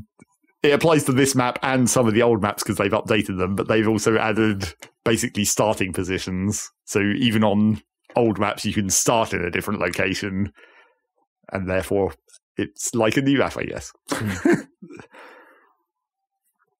But yeah, apart from that, not like the hugeness of the map, especially. Well, I'm playing this new map on like the easiest starting location, and it kind of is maybe too easy, but I'm not sure. The trouble with that game is like the hugeness of the map means there's a huge amount of resources, which makes getting the resources easy. Like. There's just a huge mountain of coal and a huge mountain of iron, and I'm just gradually chipping my way through it. And it's like, I don't have to worry about moving all my infrastructure anytime soon because this pile of iron is going to last forever. Yeah, it's just going to last longer. But then, like, if it's too... Well, the resources are fine, but then the thing that is weird about the balance of that game is like the farms are huge and you need the farms to supply your population so you have workers for all your buildings. So what you actually need huge amounts of space for is just like huge amounts of farms, and they're like big and flat, and they have to be flat. Like this game doesn't, you can't get away with like a slopey farm or anything. It just has to be perfectly flat. So you better get your diggers and terraform everything perfectly flat. But then, so on like this easy starting location, you just have a huge flat plain, basically, that you put all your farms in. But then on the harder locations, you're in like little valleys or whatever, and you have to cram it in. And it's like, that's kind of not a good way of balancing that game, I don't think. Like, it's sort of challenging, but it's more just kind of annoying. You just got to wait till you've got the funds to do it at the right time. Well, it's just like you just have to wait for your diggers to terraform things, which I'm always doing anyway. Like, I'm doing that on the easiest setting. I'm like, I want this hill out of the way, so I'm just going to have my diggers gradually move it over here, basically. And it's like, I'm already waiting around for things like that to happen, even when I've got all this extra space. So if I was in a constricted environment, I'd probably be even more annoyed by it. That's interesting. Does its terraforming actually require somewhere for the land to go? Yes, you just dig it up and put it somewhere else. Huh. But typically what you do is just like you dump it into the sea and make new land. Oh, right. Of course. Chinese style. Yeah. Or in a lot of cases you like actually use quite a lot. Like even just dirt and rock you can use quite a lot of if you set yourself up the right way. Like the rock you can turn into gravel to make into concrete, and the dirt you can turn into bricks, and therefore you can use those industrially if you want. But you kind of actually might want to save a lot of that for either dumping into the sea to make nice, like, flat-edged docks, because obviously you want a lot of docks for your cargo ships at a certain point. So that's one reason that you're going to kind of naturally always just make it, like, a line along one edge of the map where you're just making a rock wall and filling it in behind, a seawall kind of thing. But then you're also going to need some of these resources for like ramps and stuff to get over all the plateaus and get to other parts of the map, which is sort of where I'm at now.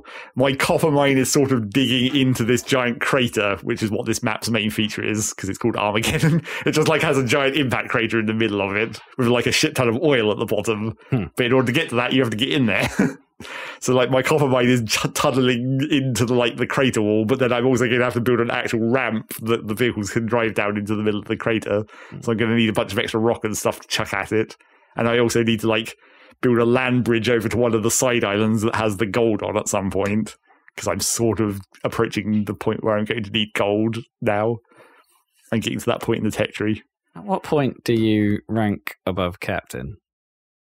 In the difficulty options. Oh, is that where it is? Yeah. Oh, so it's like captain the base level. No, captain's medium, I guess. Admiral of Industry. Yep, Admiral of Industry is the highest. And Sailor is the lowest. Sailor of Industry. I'm just riding the waves of industry. Well, they've also updated that, like, the difficulty selection, and those options are sort of like picking defaults, but then the very next screen as you're setting up the game is just now you can go into it all individually. So you can actually configure all of you could configure most of it like this before, but they've added some new options. But you can configure all the individual difficulty stuff, set whether vehicles need fuel or not, basically, and all that kind of thing. And speaking of vehicles, one of the things that has been added in this patch is hydrogen-fueled vehicles, in case you want to be fancy. Except you get them quite early on, but I don't see any reason to use them until like super late game.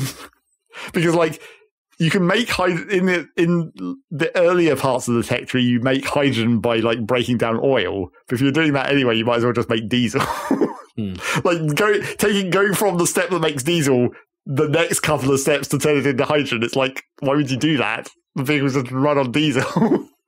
Whereas is there a pollution mechanic? Yeah, there is, but it's not super important. Especially, it depends how.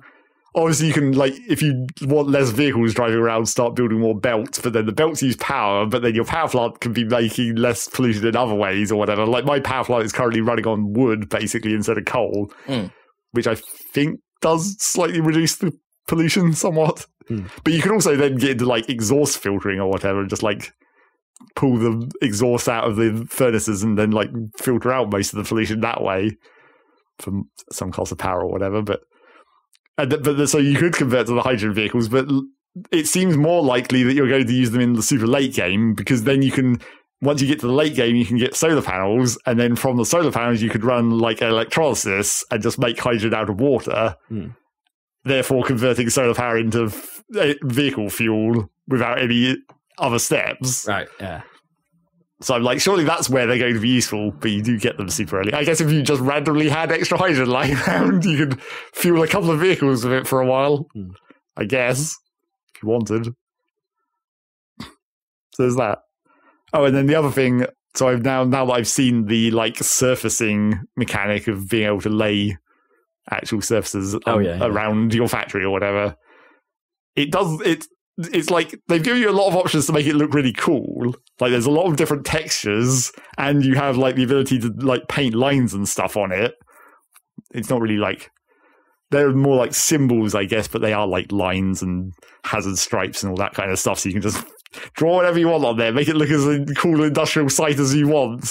Make little parking bays that the vehicles will never use because they're not actually real or anything, but make it look like they are. Put double yellow lines on this thin street, even though the vehicles just stop on it all the time. It doesn't matter. There's no cops in this town. And they don't collide with each other anyway, so you can fit as many vehicles as you want down the tiniest hole. So yeah, those are kind of cool, and putting it like under all your industrial buildings makes it look really cool as well. And you can make it like, you know, where the molten channels of metal are coming, put the hazard lines along the edge and to make it look more cool like that. Yeah. But that's all completely pointless, as I said before, because the only bonus that the surfaces give you is to vehicle maintenance when they're driving on them. So putting all this stuff under the buildings is completely pointless.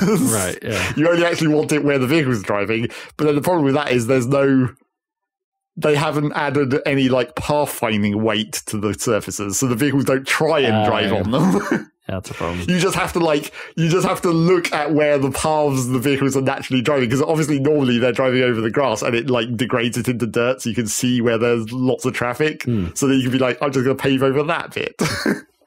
But that also doesn't allow you to make nice, neat roads, because they're just like driving in random zigzags across the map and diagonals and all other crap. Yeah.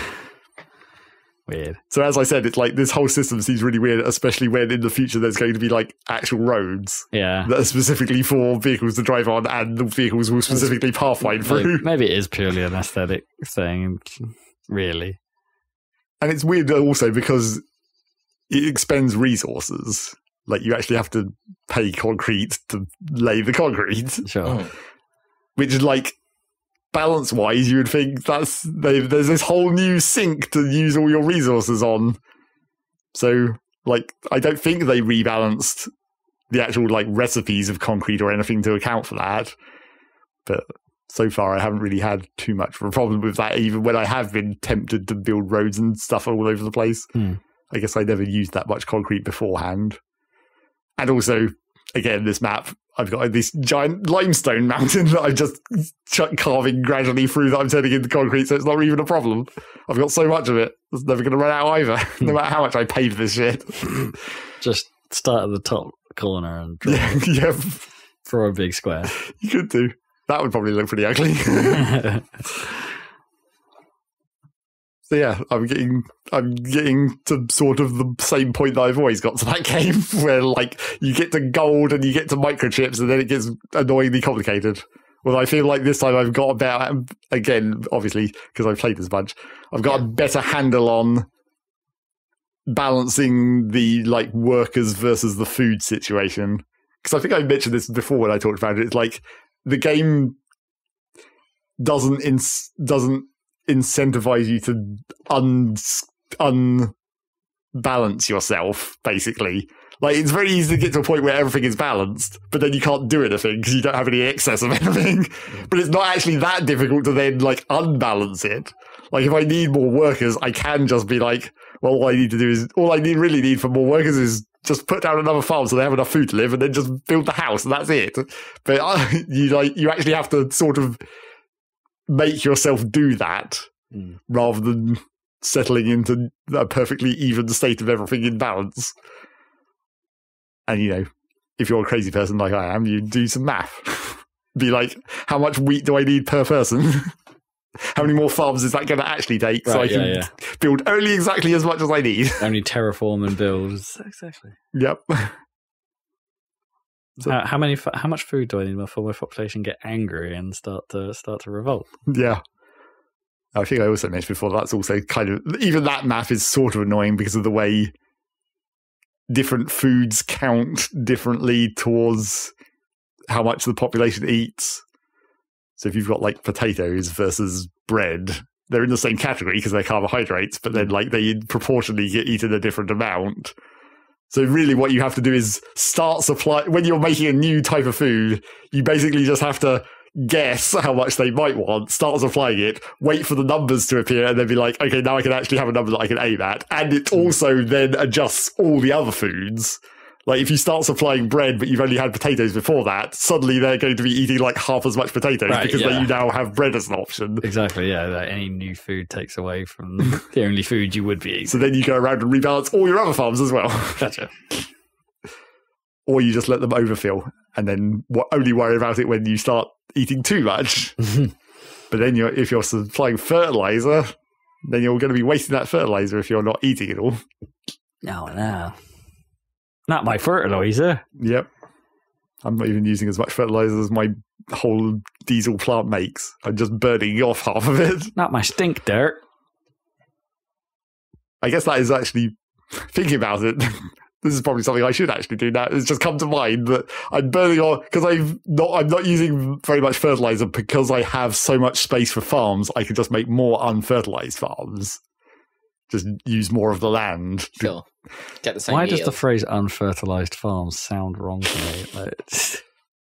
But I don't know. Because of that, I've got a full tank of fertilizer and I'm just burning the excess. But I'm not actually burning the excess fertilizer. It's like slightly further up the chain. I'm burning the excess ammonia. So I'm just flaring it off. But what you can do with that is you can electrolyze the ammonia and get hydrogen out of it. Oh. So I was like, oh, wait, I should probably just make hydrogen that way. And another feedback loop. Put that into the vehicles. Make some hydrogen vehicles and use it that way. Shit, I've been wasting all that hydrogen. Build another truck. So yeah, that's Captain of Industry's new patch. It's not actually that different. And I haven't actually looked at the map editor or the community website thing portal to see what the new map situation is like. I mean, it hasn't been out that long, so I expect it will take a little while before people become pros at it or whatever and start making the real fancy shit. Other shaped craters. Probably. There's probably going to be a lot of craters. Massive mountains. I mean, that opposites. That is kind of... Well, one of the maps already was a giant mountain. Oh, yeah. Because that is kind of the way you... Like I said, because you have to build on flat land, having holes or mountains is kind of the inherent... That's how you make the map difficult, essentially. An entire level that's nothing but a regular undulation. There is some maps that have that as well. Where it's just like, here's a nice flat plateau, except if you zoom in, it's not actually flat, it's all lumpy. So you actually have to send your excavators up there and shave the top off it. So that's that. And that's all I played. Just those two things. Yeah. And Stardew was the first week of that, getting to the end. Well, I too only really have two things this week. But you already finished Yakuza, right? Yeah, so I haven't played any more of that. I was tempted to make a joke about it and be like, I've been playing Yakuza 0 again. It's like, no, I haven't actually gone back to it. Well, I would be, also, you could have been playing the next one. I could have, yeah. God. I mean, we made the mistake of watching some stuff about Infinite Wealth. Admittedly, it was a donkey video last night, but oh my God, I want to play that game so bad. But it's ready and waiting. I know, it really is, but I've got games to get. I've got five more games to get through. Yeah, what have I got? Well, Ishin is in theory skippable, right? Because it's not core storyline. Yeah. But so it would be 6, then 7, then 8. So it would be 3. Oh no, sorry, I forgot Gaiden. Right, yeah, so it'd be 4. Well, Gaiden is also kind of skippable, I guess. I don't know. Because presumably Gaiden must happen before Infinite Wealth, because Kiryu's in Infinite Wealth, right? Yeah, I suppose.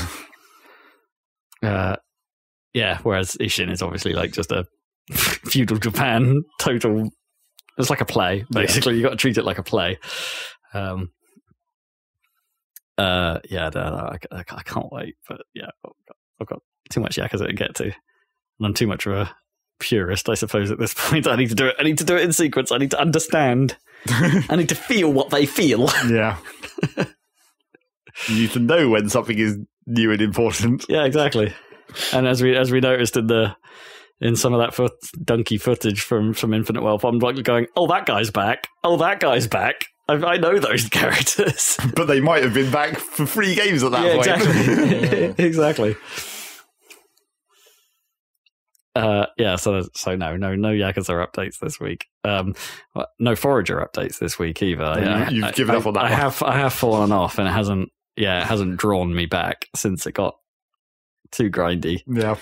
In fairness, I just haven't had a huge amount of time these last couple of weeks. It seems like. Yeah, so I've been a bit busy, but so what I have been sinking my time into is I'm still continuing to play Penny's Big Breakaway. Right. How long does that game seem to be?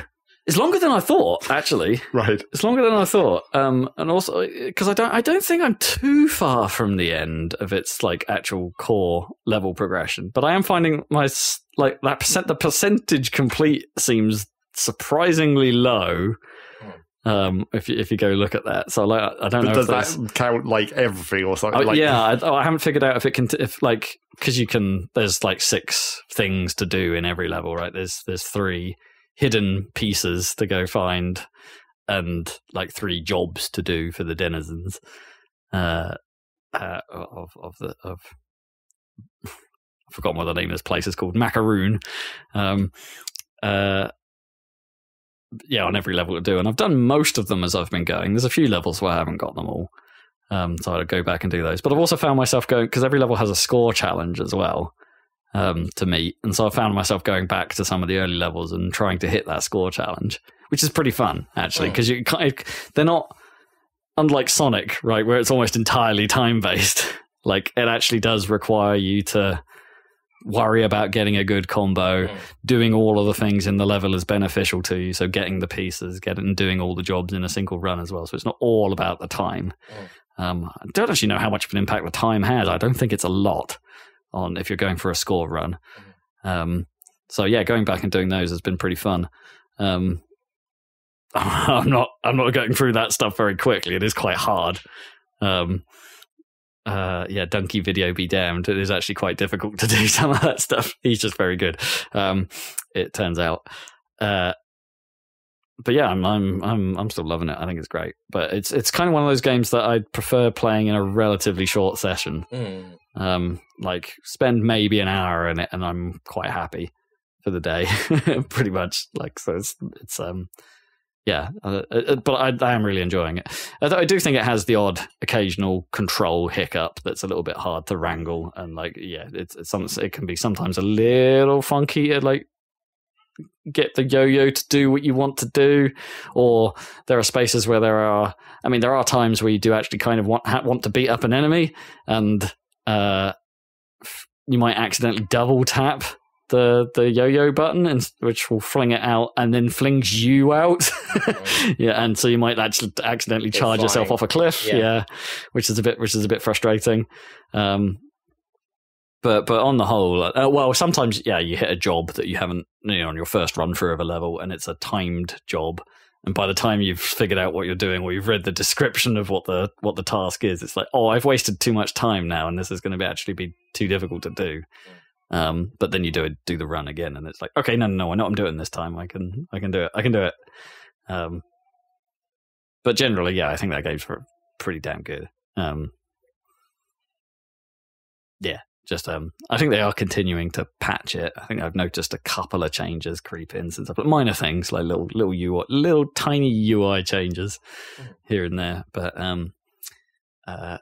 that could just be maybe me noticing things after the fact.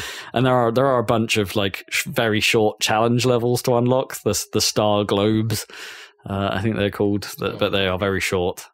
They're sort of reminiscent of the do you remember the Mario a cappella levels from Sunshine or something like? Sort of like they're just quick little platforming challenges. But you buy those with the things you find in the levels. Right. So there's a whole bunch of those, and those all have score challenges as well, so that's probably adding to that percentage. It's a good game. It's a good game. It's got some tunes in spots. It's got some tunes. It's good. Always helps. Yeah. A little bit unlike Lego 2K Drive. Doesn't really hit in the music department. So that's the other thing I've really been playing, because it's kind of filling that I don't need to think or be particularly invested sort of segment of my gaming life. I can see why that game didn't score as much as it looked like it potentially might be. I don't know. It's presented pretty well. Like the Lego aesthetic works. Even if you've got, maybe it's not as out immediately awesome as the Lego movie, right? Because the world seems fairly naturalistic, but it's got Lego in it, right? It's not like everything is Lego. Yeah. I don't know how you feel about that, but they do the sort of present of the cutscenes are all sort of like very reminiscent of that kind of like Lego's current slapstick animation style and all that kind of stuff. They do actually seem to land most of that. I'm not sure the writing is that good. It's like clearly trying to be funny, but it's not consistently good. Like it's all right.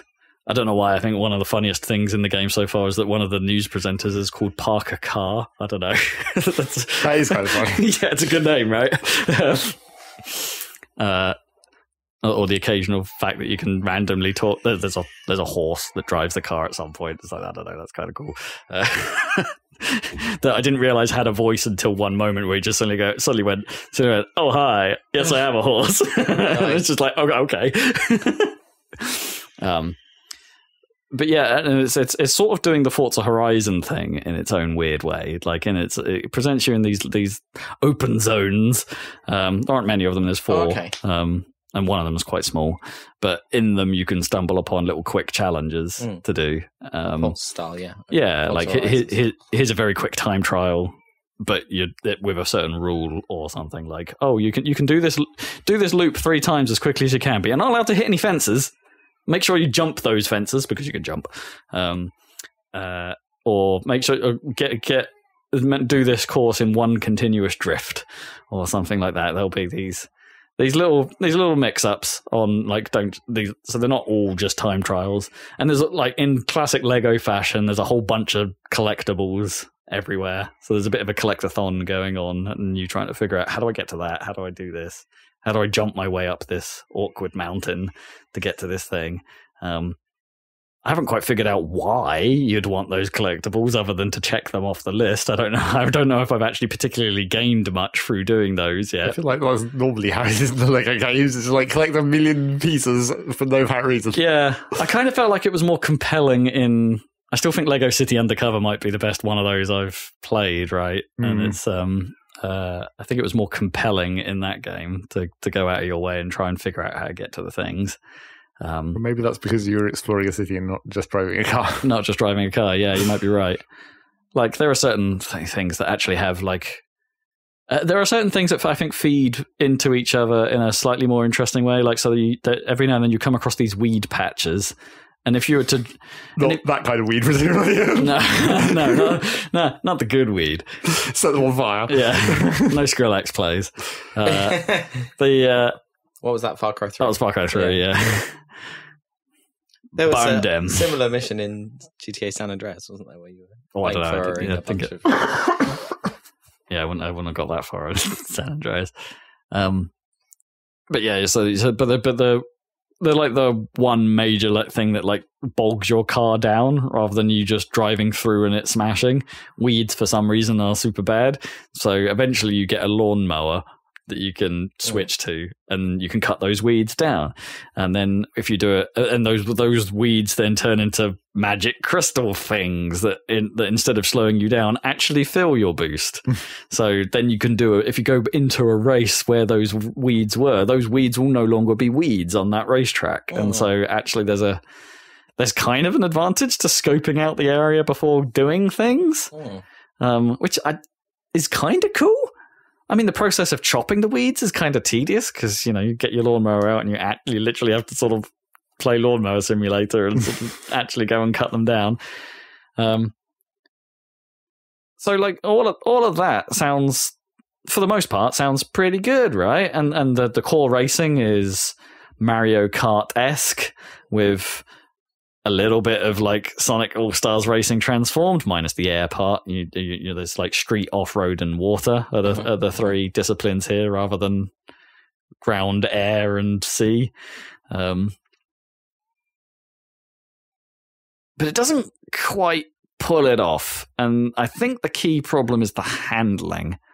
I don't really think the cars handle all that well or feel all that satisfying to drive. It's not as tight as a Mario Kart, right? I don't feel like you have the same, or even a Sonic. Most kart races, I guess, it doesn't necessarily feel quite as like I have full control over it here. If you get into a drift, it is quite drifty, and you sort of have to lead the drift in the sense that, like, if you know you're going to have to turn sharper, you want to do that earlier than you expect. So because it feels like it takes a little while for the car to hit that steep angle, and even then, it's maybe a bit too physicsy in some ways, because if you're doing that, you can be going too fast to maintain that drift around certain corners. But it has a control problem in the sense that your brake is on the same button. So if you're turning and you hold brake, you go into I'm maintaining my speed drift. To actually brake, you have to hold the button and not turn. So I think there are certain corners in the game where it feels like I'm not quite sure what the optimal way to do this. You do get a quick turn button as well, but that's kind of intended for you to do like rapid 180s or something like that. Stuck. Yeah, kind of like a handbrake turn. And so presumably there might be a way of tapping that so you take the turn quicker rather than drifting it, but the game encourages you to drift it because you earn boost through drifting. So I don't know that it really comes together there. And the power-ups aren't all that inventive either. You get like a homing missile, you get something that fires forward blindly or backwards blindly. You get a spider's web that's basically the banana peel. You get an area of effect, wow, that it just isn't as cool as Blur's, because very few can be as cool as Blur's, wow. Or any of the weapons bees. There aren't any bees, no. Disappointing. I mean, you activate them on the B button, but it's not quite the same. There's a ghost power-up that is considered the advanced power-up, because when you're ghosting, you can pass through other vehicles, but you can come out of the ghost at any time, and if you come out inside someone, then they'll blow up. You can telefrag. You can telefrag, yeah. That's quite good. It's a good way of thinking of it. So I think that is its biggest problem, and that it doesn't in the racing. It doesn't necessarily feel right. I don't really like how the boats handle either. They don't feel quite boaty enough, but not as tight, but still not tight, right? There's something weird about how the boats feel. That doesn't seem, and then the distinction between off-road and road doesn't really feel like anything at all. It's just an excuse, I guess, to have two different car types because they didn't want to do air, I guess, or some way of doing air. So yeah, I don't know that it all comes together, and then it's compounded by a few presentation issues and general structure that are brought on because this is a 2K game. Really? DLCs, monetization, and 1 billion counters, and several currencies, and a drive pass that is ever present even if you don't have it, and yeah, that stuff is a bit insidious, because right from the start you're encouraged to go to the garage and Unky's Emporium, and you go in there and you go, right, this is where if I want to buy new car models and things like that, and it's going to cost me like $10,000 to buy a car, or brick bucks they call it, 10,000 brick bucks to buy a car, or to buy different pieces if I wanted to go into the garage, which is basically the build your own vehicle mode. Yeah, which I haven't really played with, but it seems pretty extensive. It's Lego, so. And there's like tutorials and stuff. If there's a vehicle in the game you like, and you'd be like, how's that actually made? You can go through the Lego instructions on how to make that build. That's pretty cool. That is pretty cool, yeah. And it will take you through how that comes together, and but. You have to own the car in your garage, I think, to do that, which means you have to have bought the car. But it becomes apparent pretty quickly that 10,000 brick bucks is quite a lot. Like, so I've managed to earn. I'm a good chunk of the way through this game, I think, and through the story mode. I don't know. Well, I assume I've made it to Class A races pretty quickly, and that's the fastest class that I know of in the game, but I haven't played all the races and stuff like that, and I've only just got to the last of the base game areas. There is an extra area, but I don't know if that's DLC or not, so I don't know if I have access to it or if it was a post-launch update, because there is some stuff that's post-launch. Some of it's clearly marked as this is post-launch content, so you can see actually that this was added afterwards. Right, you can see right there. Occasionally you'll speak to a character that refers to the mysterious fourth extra area as that doesn't seem to be there right now, but maybe it'll be there in future somehow. Is implying that it was post-launch, that they had planned to add it later, stuff like that. It's a little on the nose in place. The game knows it's a game, and it will point that out. Blah blah blah. It does that whole thing. But yeah, so there's so there's a lot of the collectibles and things you find in the world seem to be in service of you slowly gaining bucks and slowly gaining experience or slowly gaining drive pass points. At a time, like if you find a note, a floating note in the world, that is worth 5 brick bucks. And you win a race, you might get 100 or 2 brick bucks, and it's like, It's going to take you a while. It's going to take you a while. So where I'm at, I have 60,000 brick bucks. That means, like, over the collection of, I think, a couple hundred Lego cars in the collection, I could have bought 6 at this point. Doesn't feel good. And the rate you actually unlock things through the main story is very slow.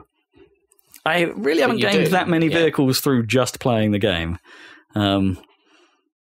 It doesn't feel good. Feels a bit predatory. A bit 2K.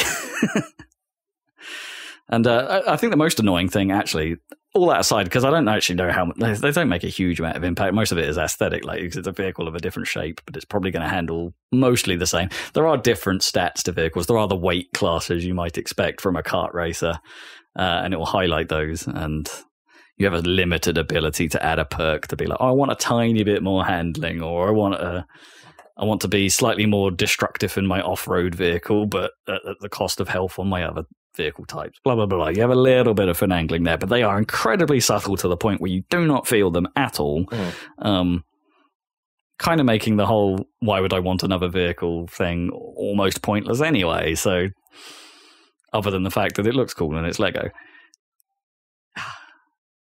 And even more annoyingly is that whenever you gain any of that currency, even during a race, because you might gain a bonus by just blowing someone up. Right.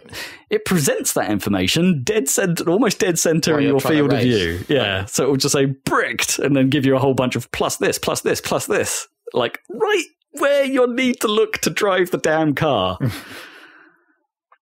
Why would you do that? Why would you not just like total it up at the end of the race or something? I mean, Burnout kind of did that with like takedowns or whatever. That was better positioned. That was a bit higher up the screen. Sure. So it wasn't really where you were needing to look to drive. Sometimes this is dead rare where you need to be looking. And it's, it's such a shame. Because it feels like they are so close. If they just like, it's a good idea, and it's just they didn't spend enough time on the execution, and they spent far too much on the monetization and around the edges nonsense that you don't care about. Probably because they were told to. Because they were told to by 2K. Yeah. Absolutely. It's I don't actually know who the developer. I can't think who the developer behind this was at the moment, but. Probably some 2K internal studio, but it's a bit of a bummer. But in the same breath, I do kind of want to still keep playing it because it's kind of mindless and it's just a nice. Yeah. It's a relaxing time in its own weird way. All these, it's just not. Sure, not every game has to be. Not every game has to be great. Yeah, it's goodish. Sneer. Goodish Lego. But yeah, no, doesn't fulfill its potential. So I think that it scored like mid-70s in review scores, something like that. That seems fair. Swimming in sevens at the moment. That's pretty much it. That's all I've been doing. Yeah. Didn't get any chance to really spend or at least by the time I had a potential window to play some RoboQuest with Zach, I'm like, it's pretty late and I'm pretty tired. I'm going to Lego for a bit. Well, I probably wasn't going to be around much this weekend. I mean, this week, because I was also kind of ill. Oh, were you? Yep. Especially on Tuesday. You didn't catch my horrible series of colds. No, it was probably some kind of food poisoning, judging by how it went. Well, I had like a few days of that as well, so like maybe it's not a food poisoning. What did you guys eat? Oh no, it was like staggered, not at the same time. But oh damn, maybe you maybe it was a virus after all. It definitely seemed very food poisoning. Yeah, well, that's what I thought at the time, but I was like, it's because it happened quickly, relatively speaking. Like it wasn't. It was like I woke up and it was fine, and then by like midday, it was like something's going on, and then by the afternoon, I was like, let's start throwing up. Right. Oh man. And then I threw up like 4 times. But then, so when I got it, like I had the sort of, it wasn't quite the same, but I woke up thinking I was fine, and then after small amount of movement around absolutely chucked my guts out. And then did not feel fine. Yeah, I basically spent that whole rest of that day throwing up and it's everything coming out of me. Yeah. Anyway, I describe purging. Yep. Yeah. Well, I'm glad the purge is done and you're back to being maybe mostly an admiral of industry. Maybe just a captain. Yeah, maybe. Yeah. I don't think I'm fully back to full 100% yet. Full admiralty. On your way. And are you what's the brickmaster from, what's the Lego movie? Oh, he's like Master the one, builder. Isn't he? Isn't he like the chosen one, like equivalent? Oh, I forget what he's referred to. He's like a master builder or something. Yeah, once he gets hold of the Fraggle. Yeah. Or prevents the Fraggle. The Craggle, yeah, that's it. From Lord Business. President Business. Cool. All right, well, thank you for joining us for this podcast. We also do videos, which you'll find on YouTube. The place for videos on the internet, if you've ever been on there. For the last 20 years. Has that been was that a tagline at some point for them? The place for videos? No. No, I don't think they ever did a cheesy... Well, they broadcast yourself was the YouTube one. Oh, yeah. So we broadcast ourselves this way and also the YouTube way. I'm afraid we're not available on Vimeo. We don't have any real player content. Oh my God, strictly... real player. I still have some real player files. I bet I do somewhere. I'm afraid we're strictly YouTube. So check us out there, Happy Salad. Whereas the podcast is a bit more democratic. It's just MP3 files, but we're also... available on your standard wherever you get your podcasts, except maybe Spotify. We'll figure that out one day. But you can get us on wherever you found this one that you're listening to now. But if you're already listening to it, you can continue to do that. Yeah. And we'll be back with another one of these in 2 weeks. So we will catch you for that. Whoop, whoop. See ya.